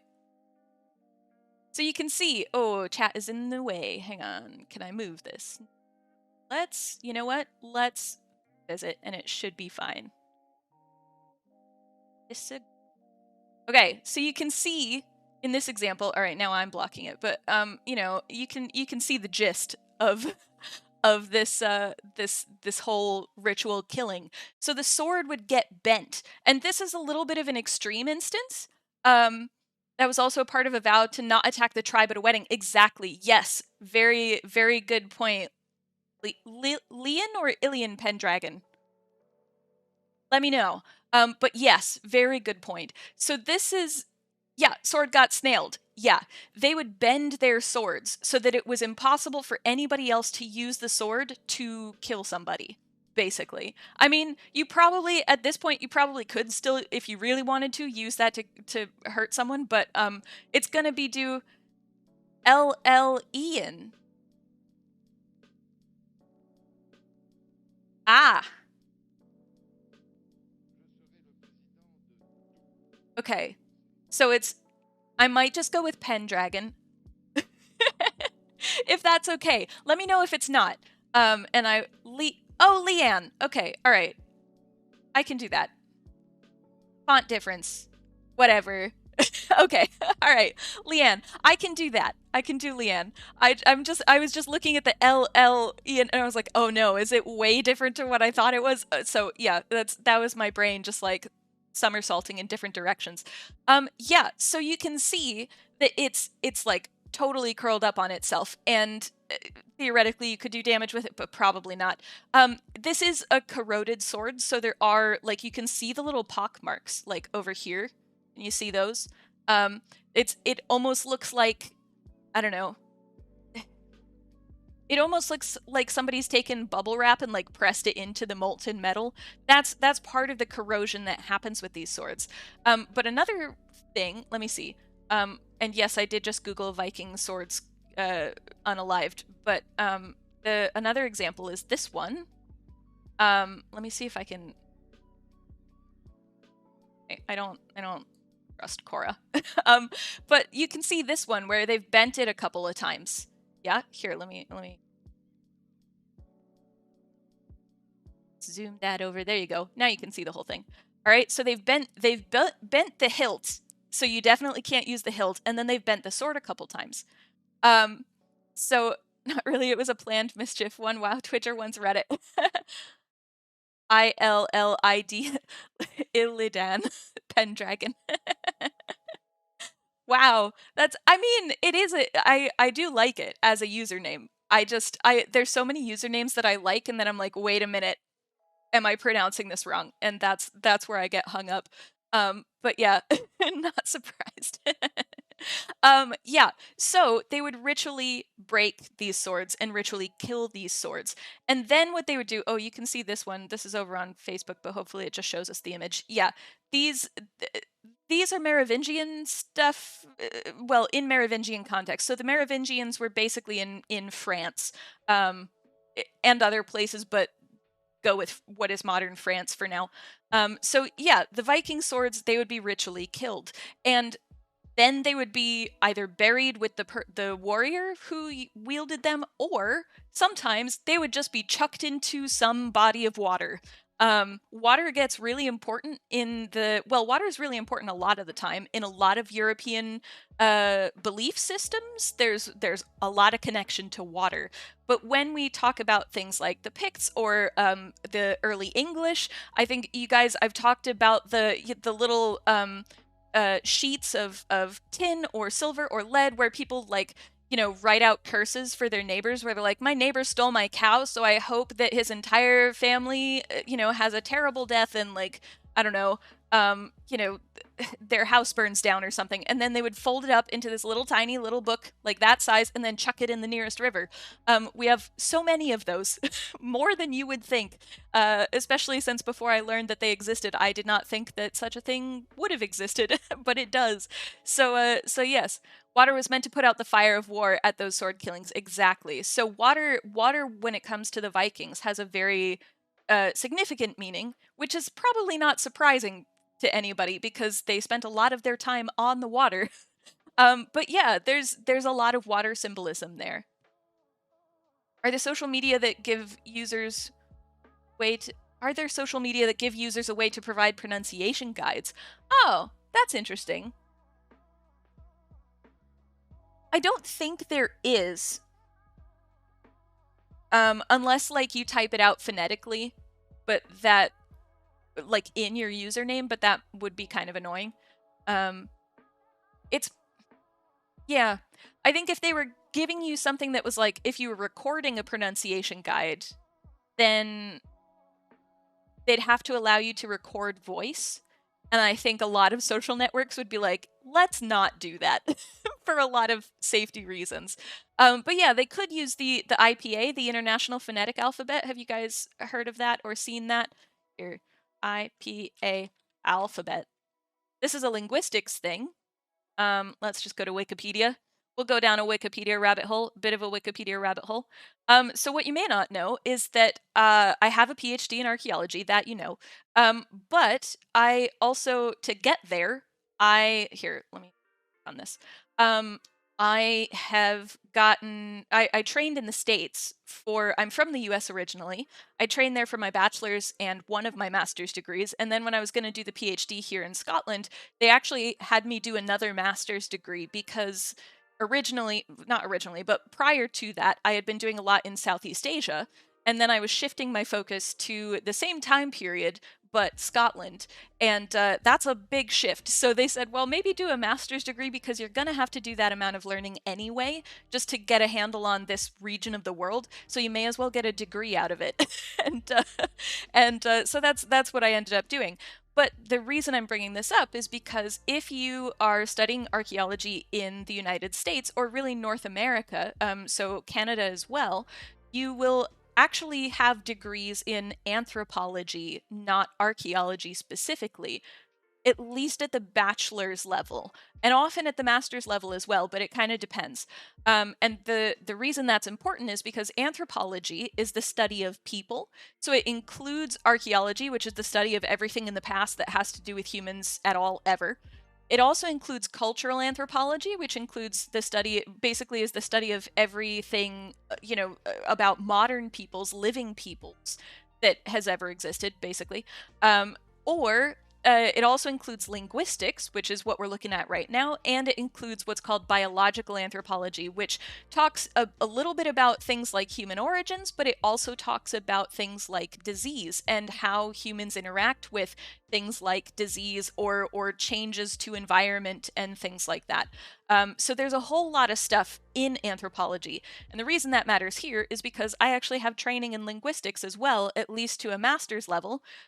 So I'm very familiar with the IPA, basically the International Phonetic Alphabet.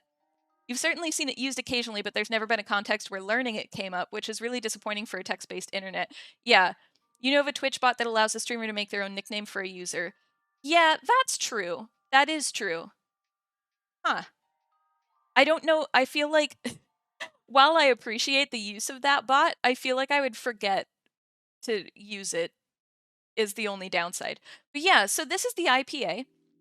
I probably can't. Oh, I can zoom in. That's okay, there we go. I was like, that is not zooming in much. Oh, hang on. You guys are getting not why are we why it's like it's weirdly okay, alright, hang on. Let me put this. You can see Minecraft is still on in the back. I probably need to go to sleep, but it's fine. Everything's fine. Here, let me move this over.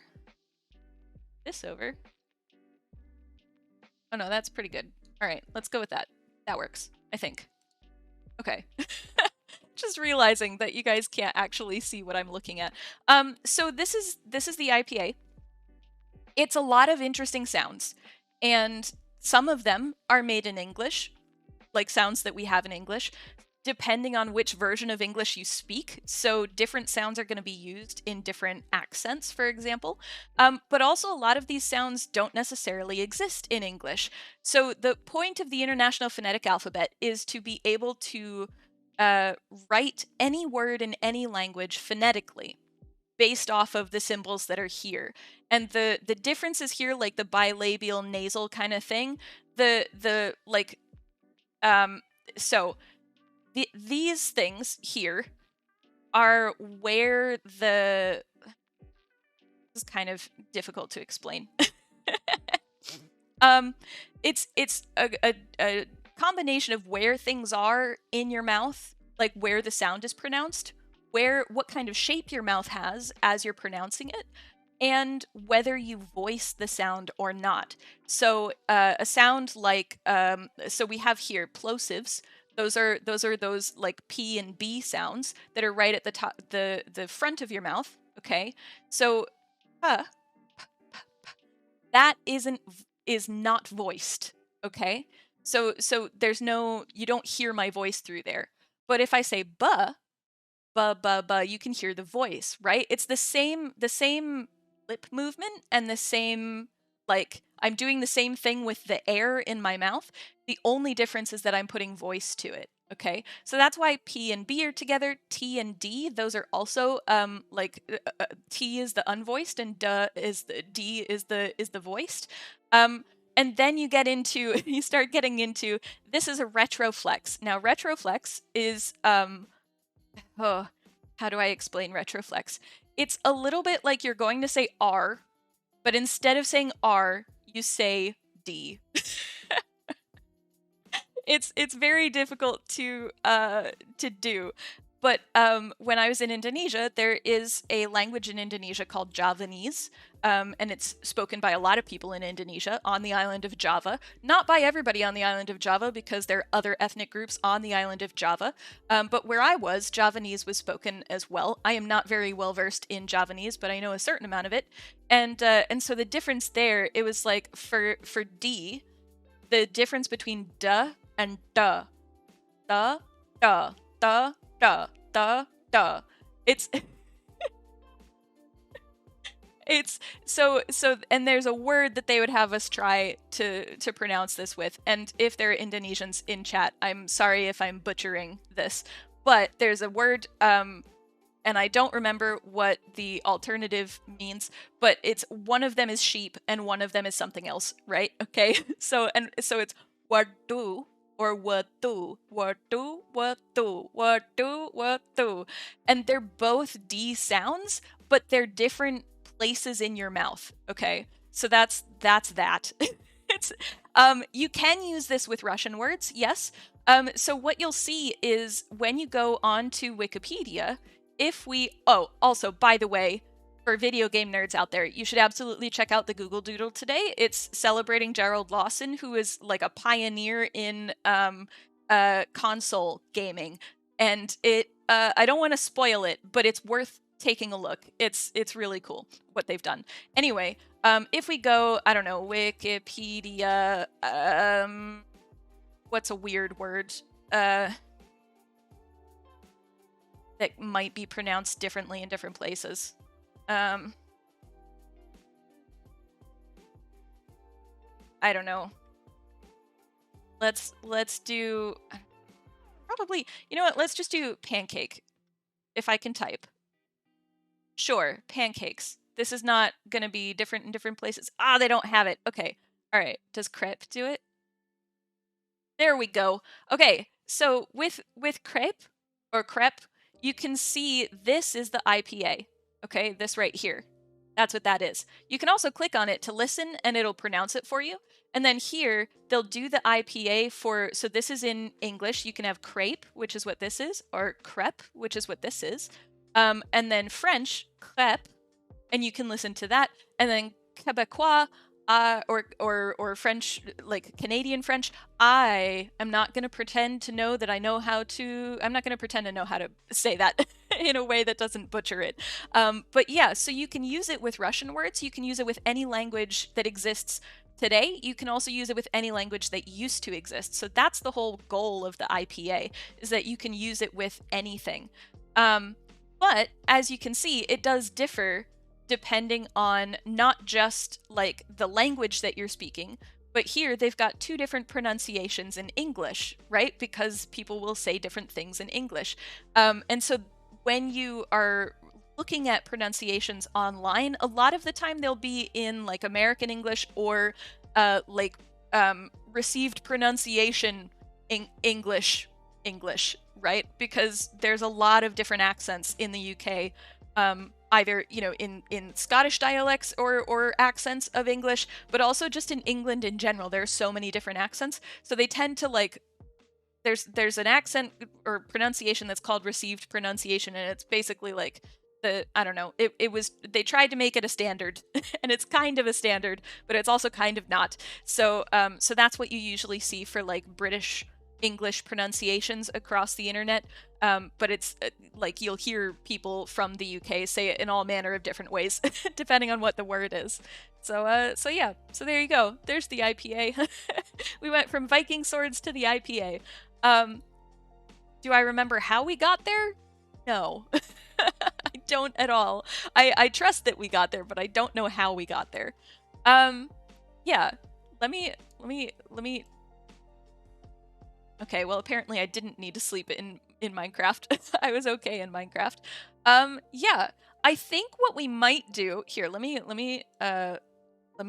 take out the internet again, and let me go back to Minecraft, where so far all I have done today is I've placed this, I've moved the fence, and I put some leaves down and a window box that I haven't populated with flowers. So I've done a lot today in Minecraft, you guys. But I've also given you like a whole bunch of random info about archaeology and anthropology and linguistics and such. Linguistics is fun. I used to do, well, when I was an undergrad, I actually helped one of my professors with what was an encyclopedic dictionary of a language spoken in Papua New Guinea, because I spoke Indonesian, and I still do. I've forgotten a certain amount of it, but I do still speak Indonesian. And because they're in the same language family, she was like, "Oh, hey, actually, you can help with this dictionary." So I was helping her write an encyclopedic dictionary for a language spoken on a tiny island in Papua New Guinea. But it's really cool. And in that language, for example, just to give you a sense of how cool languages are in general, in that language, they don't count in an abstract way. If you ask somebody from that culture to count to 10, they say, "What am I counting?" Because it changes depending on what they're counting. If they're counting something like armbands, it's in base like 4. If they're counting something, or no, base 5. If they're counting bunches of coconuts, it's in base 4. So, and then like they're different bases, and they have different numbers for the different base systems. So they don't just count 1 to 10 because they can't, because they don't, like, what base would that be in? The base depends on the object, right, that you use to count, which is wild and super cool. But also, it was the reason that she was working with them was in part because the government in Papua New Guinea was like, wow, the students from this island do really, really well in mathematics, and we're curious what they're doing that can help other people across the rest of the country. And that was when she was like, well, it might be because, you know, from a very young age, they learned to count in like 6 different counting base systems. so that might be helping them with their math.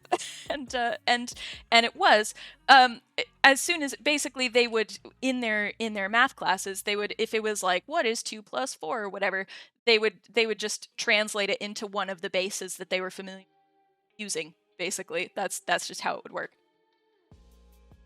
Fungi, fungi, fungi. Yes, absolutely. This is always when I start wondering if I know how to pronounce things myself, reading the IPA. Yes, very much different pronunciations. And vowels are where you get a lot of the differences. A lot of the time. Vowels or things like the letter R. When it comes to English, that's where you see the differences a lot of the time. Are in vowels, particularly in something called diphthongs or diphthongs. And those are when you take 2 vowels and you put them next to each other to form a new vowel sound, right? So,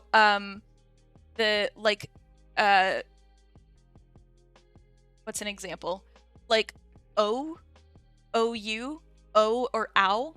Those are diphthongs, because it's not just O and it's not just U or oo or it's O, right? So you've got 2 vowels next to each other, and that's, in English, we think of that as a single sound, but it's actually not. It's 2 different sounds combined together to make a diphthong.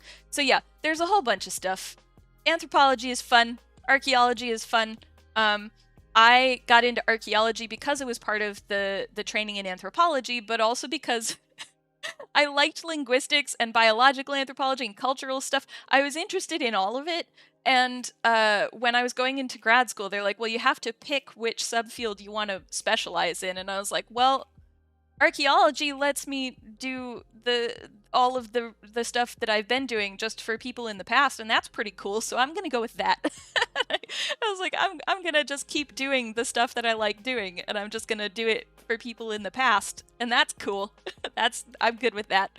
So yeah, I mean, it wasn't the only reason I went with archaeology, but it was one of the reasons, because I was like, well, then I don't have to choose. It's just in the past. Yeah. But I haven't done much decorating. I put, you know, I placed more than 10 blocks, so that's good. It's more than 5 blocks per hour on average. Remember, if you lick it and your tongue sticks, it's a fossil. If it doesn't, it's a rock. Yes, absolutely. Archaeologists lick a lot of stuff. I will say, as an archaeologist, you do have to be, like, ethically, you need to be pretty sure that there's no chance it's human bone. Because bone can look very similar, but usually you're not doing that. Like, if it's something that you're like, oh, this could be human bone, you're not going to be doing that. You're not going to be doing it anyway, or it's going to be recognizably human, and you don't need to do it. But yeah, if there's the ethical licking, yes.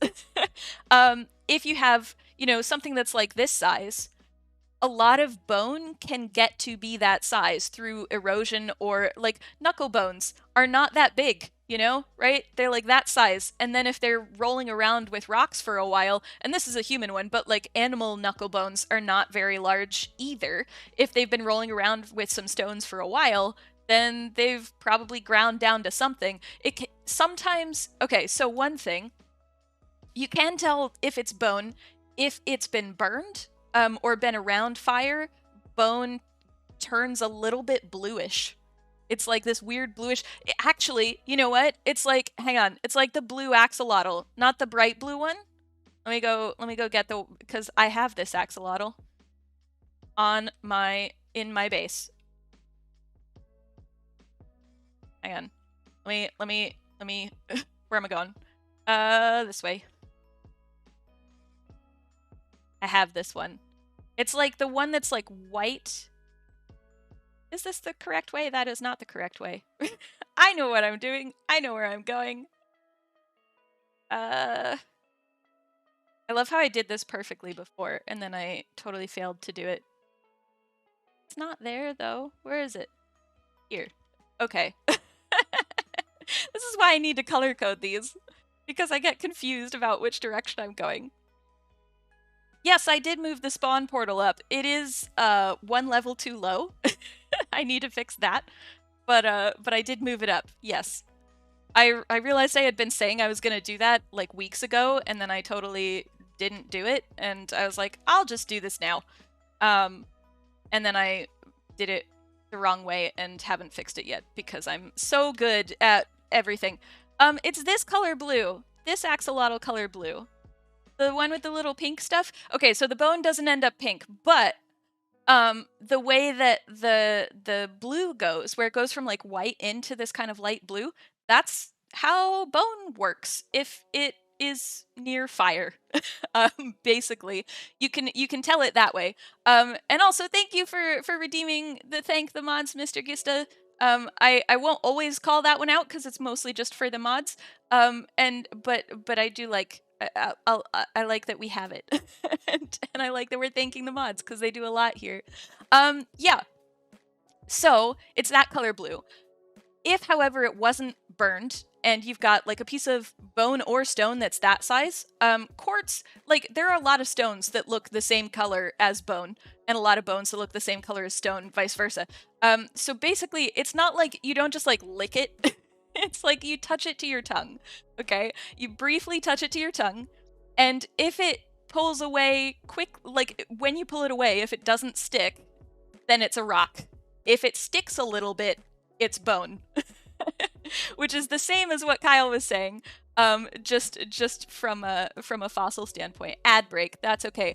Cake or death, yes, we haven't done cake or death in a while, and our new friends haven't seen cake or death. So we'll sleep and wait for the ad break to finish, and then we'll do cake or death. But I'll describe this. Well, new people would be on an ad break too, probably.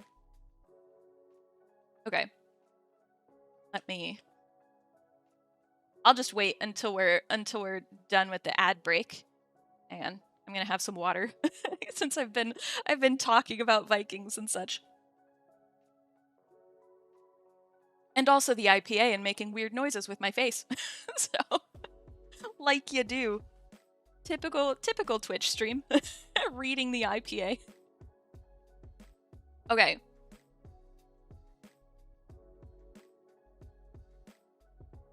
I suppose new people probably haven't seen my base yet, either. Would be my guess. Like Leanne and Kyle and everybody. It's not huge yet. You don't see... Oh, No, I must have... Hang on. There is... Let me turn it on. It's because I've been turning it off while... Hang on. I've been turning it off for Medieval Minecraft because I can't do it in Medieval Minecraft. And so I have to remember to turn it on and off each time. So hopefully now you will see it. Hopefully. Thank you for letting me know about that because you're right. Yeah. To be fair, the face is often the best part of the body to make weird noises with. That is true, Lazugod. Very, very true.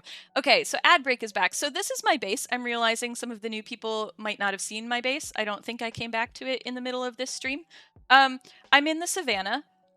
This stone over here, okay, so the reason this base was chosen, pretty much the entire reason, more or less. There wasn't huge amounts of reasoning that went into it. We were looking for a base, and we came across, hang on, let me get to a good angle. We came across this, and Clara said, that looks like a bird, and I was like, oh my goodness, it does. Like, that's the chest, and then this is the wing, and then the neck, and then the beak, and everything. So I was like, it'd be really cool to have a bird-based base, right? And because there's this cliff face here, I kind of want to build, like, buildings, like, houses / other buildings kind of halfway up the cliff face there, and then have a bird up here, and I've got plans. But that's why we're here. There's not huge amounts to the base per se. A certain amount of it is either on the water or underground. I have a duck on the water that is for enchanting purposes because ducks are the best. If you learn nothing else, I mean, hopefully you learn some other stuff, but but also ducks are the best. I have a tunnel under my base that I'm working on. This is like my ore storage area, and then there's like this is just like stone generation and such. There's a forge. This is kind of like my own little hunters guild kind of situation. There's some other stuff that isn't done back there. But the other thing that I'm quite proud of here, let me go this way. Up over here. Is this shrine. We so this is gonna be odd to explain, but when I started streaming, I was not a Twitch affiliate, and then I became a Twitch affiliate in September. Excuse me. Maybe let's because we had been on easy mode, and now we're not on easy mode. Where are you? Okay, you can see me there. Let's see if we get a trident. It's okay, we have keep inventory on, so if I fail to take him out. Did I get a trident, though? I don't think I did. F3B. A lot of tridents, not a floating one. That's so sad. I've fought so many drowned in that area, and I've gotten one trident. But yes, so I became Twitch affiliate in September, and to kind of celebrate, I was gonna build a shrine. Well, I was gonna build a cake shrine because I felt like cake was celebratory, and the gist of the base that I'm doing here is as I build, I'm kind of figuring out what goes. Oh my goodness, Kyle! Thank you so much for the five gifted subs. If you got a gifted sub and you're in stream or in chat, please feel free to thank Kyle. But also, oh my goodness, wait a minute.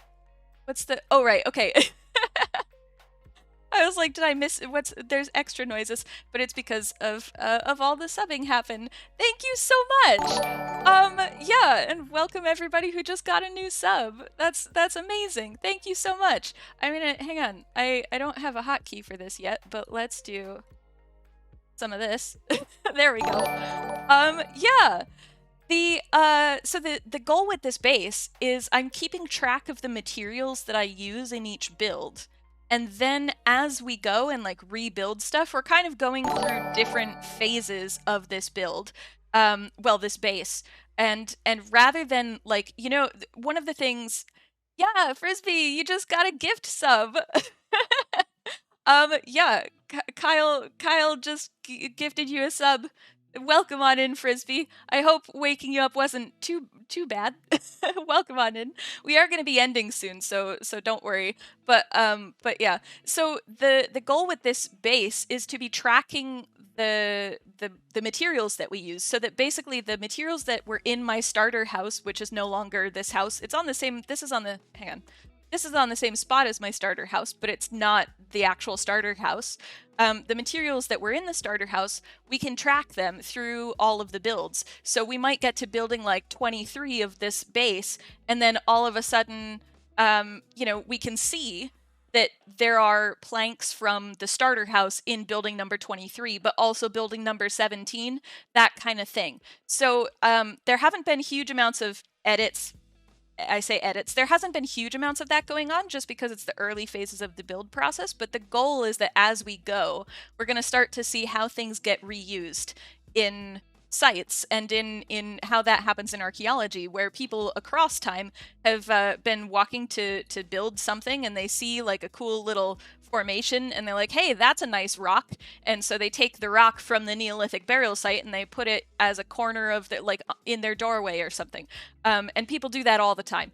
Don't do it, like, don't knowingly do it in today, modern day. It's probably illegal to do that. But in the past, people have been doing that for millennia. So it's just kind of looking at material use across time within my base. Yeah. So the shrine to cake, the reason I'm explaining all of that is because I thought the shrine to cake would be it would be nice to have examples of something that never changes, right? Because one of the things that Pixel Riffs and I were talking about when we were talking about archaeology and Minecraft is that a lot of people who build bases, a lot of builders, don't necessarily like to tear down their build and then just build something different in its place. And that happens sometimes, but it doesn't happen all the time, basically. It's not as common as just kind of building something and leaving it there and then building a new thing and leaving it there. So I'm doing sort of the opposite of not necessarily worrying about keeping stuff in their original locations or their original formations.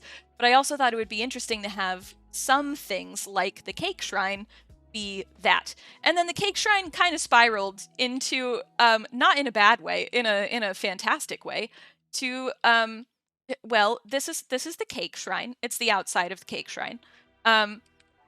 This is the inside of the cake shrine. Now, Clara, you have redeemed cake or death. Would you, which one are you hoping for? Are you hoping for cake or death?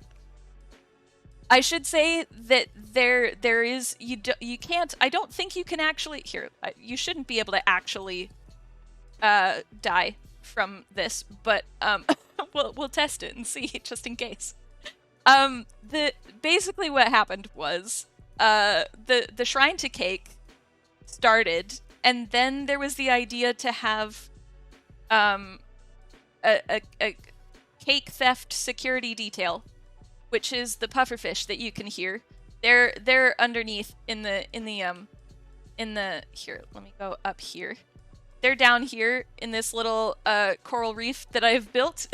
There are also some little tropical fish down there, although they like to hide in corners. And then we realized that it would be fun to do like a cake roulette kind of thing. It's a little bit like a magic 8-ball, except you either get cake or you get the what we call death, which is a firework to the face. So Clara, you're hoping for death. So let's see. Hey, you got it. You got a blue firework. And yeah, you won't actually die from these fireworks, but they're fun. so that's what this is. It's now a shrine to cake. And then like this decoration on the inside, originally I was gonna do copper and iron, or no.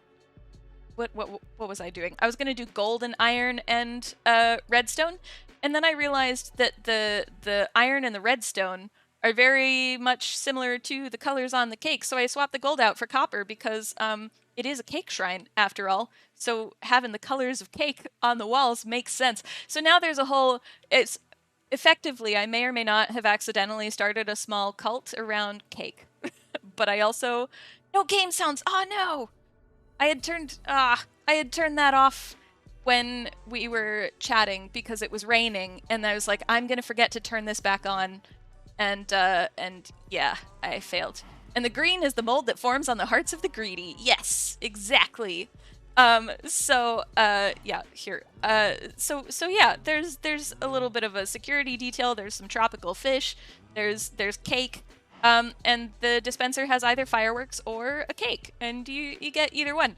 But we originally, I think when I made it originally, I was thinking, oh, and there we go, I got a cake.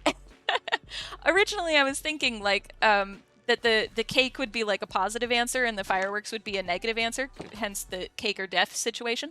But actually, we've realized that really what it means is that you're either in favor of the cake gods or you're in favor of the firework gods.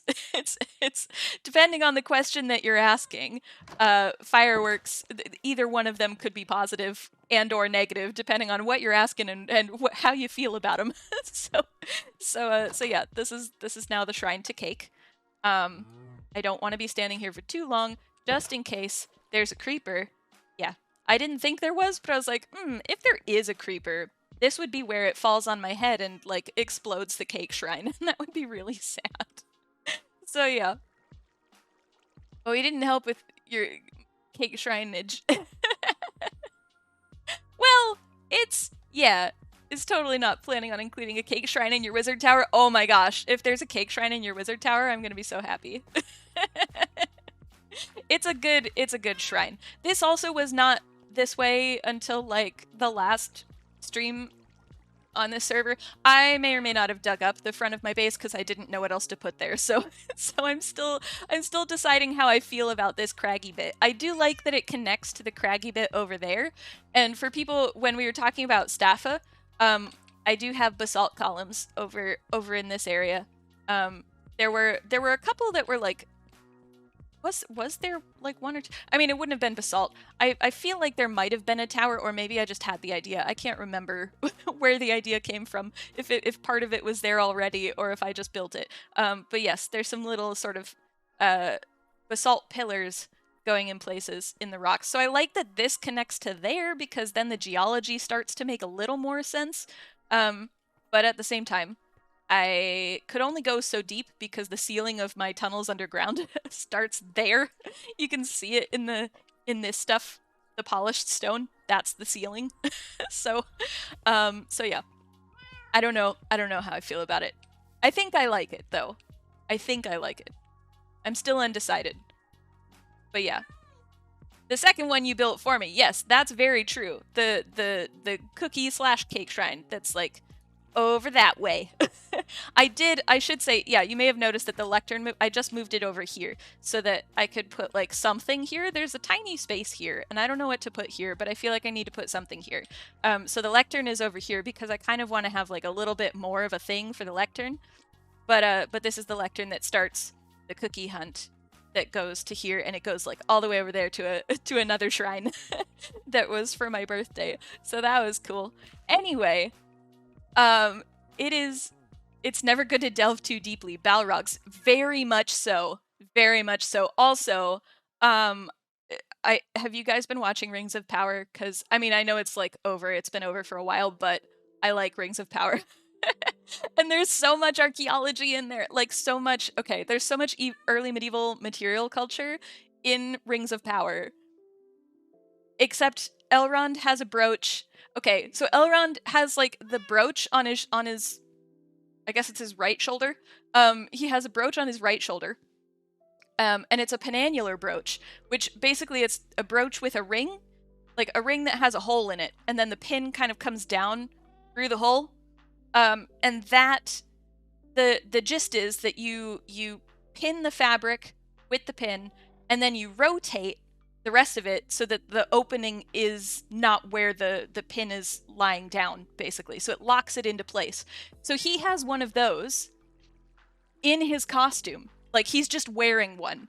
It's amazing. There's also Torques. Waldreg, one of the main character, well, one of the characters from the Southlands, he's got a torque around his neck that has some really nice little animal heads. It's really cool. He's not a fun, well, he's a character. I'll leave it at that. I won't spoil anything.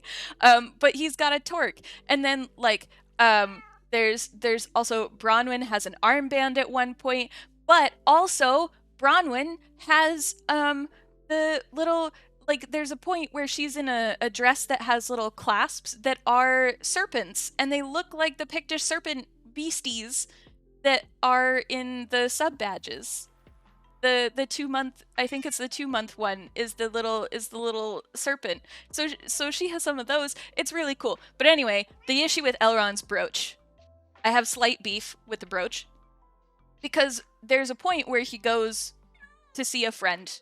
I will do my best to not spoil this, but he goes to see a friend, and then they get into a competition, and he's not wearing his brooch, but he's wearing the cloak. So originally, I didn't even realize that he wasn't wearing the brooch in that scene, and he just takes his cloak off like it's nothing. He just like pulls it off, and I'm like, that is not how that works with brooches. How did he do that? And it turns out he did it because he wasn't wearing the brooch. But the problem is that the brooch, like, fastens the cloak together. The cloak shouldn't work without the brooch, because the brooches were functional.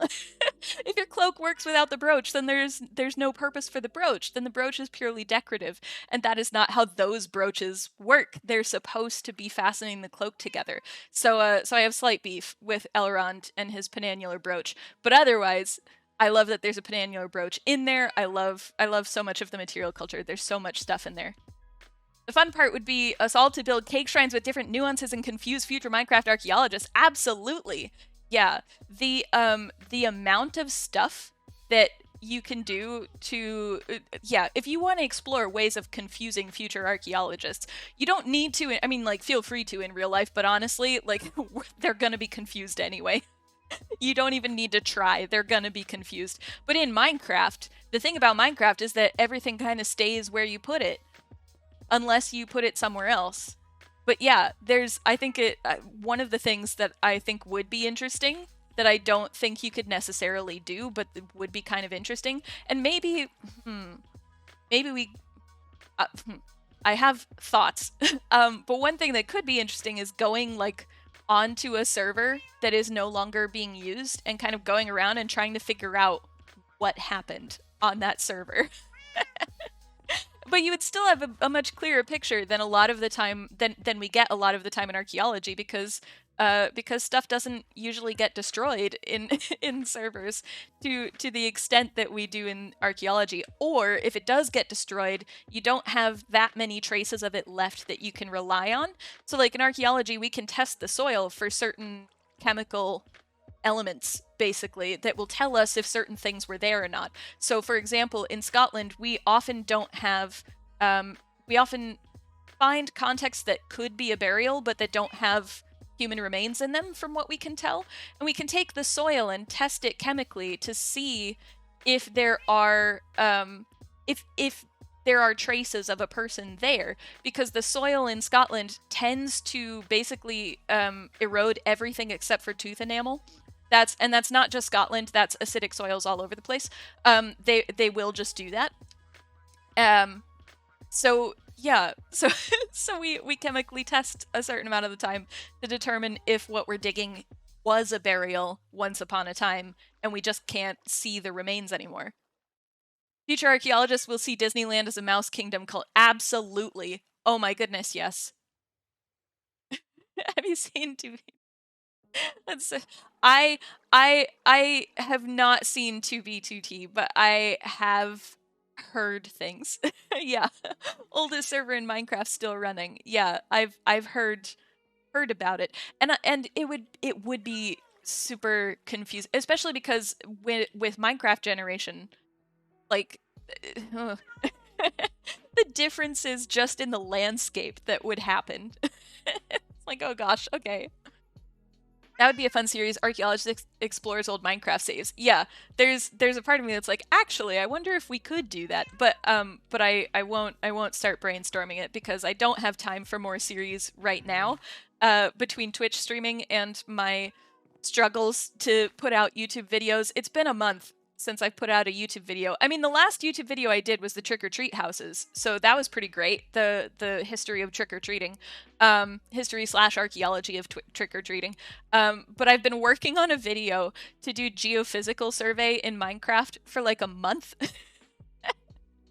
But demonstrating geophysical survey in Minecraft is a difficult thing.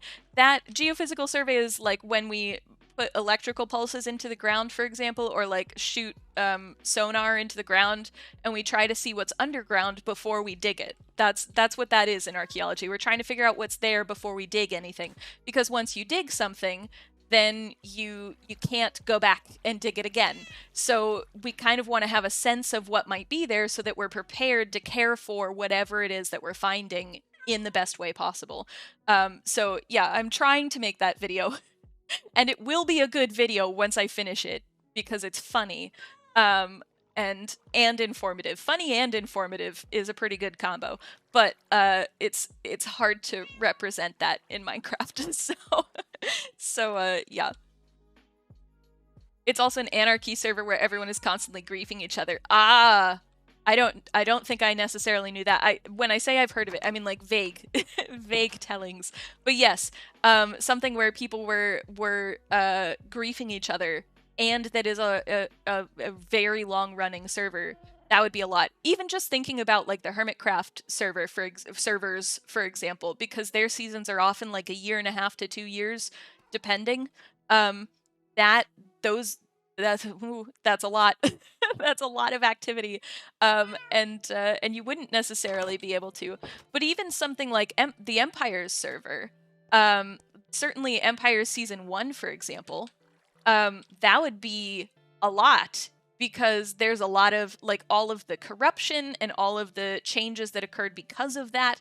There's a whole lot of stuff there that if you didn't know what the story was, you'd be really confused. so yeah. If I ever want to do it, even for stream, you have some old saves. Yeah, maybe. I'll think about it, because I do think it would be cool to talk about. But I also don't want to punt like medieval Minecraft or Archaeo SMP off. There is a point at which, like, if I ever get big enough to have a go at being a Twitch partner, which would be cool, then I will end up adding a third stream in a week. so that would be something, or like a special occasion stream. We might do that, and just kind of putter around some old Minecraft stuff. But yeah, I think what we're gonna do there, guys, is given that my brain is functional but also questionable, I think we'll end the stream there. But thank you everybody for joining, and thank you again to the Busy Bard for raiding, and absolutely check out their channel if you're interested. Thank you to everybody who stayed from the raid, and also to everybody who might be lurking in chat. Thank you so much. And to everybody who has been chatting and active and such.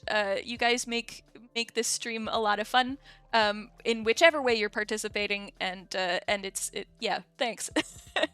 So yeah, I think what we'll do is we'll end it there. Thank you so much for coming to stream. I do stream for people who joined this stream. I stream on Tuesdays and Thursdays. Tuesdays are medieval Minecraft days. I am a medievalist, and it's fun to do medieval Minecraft.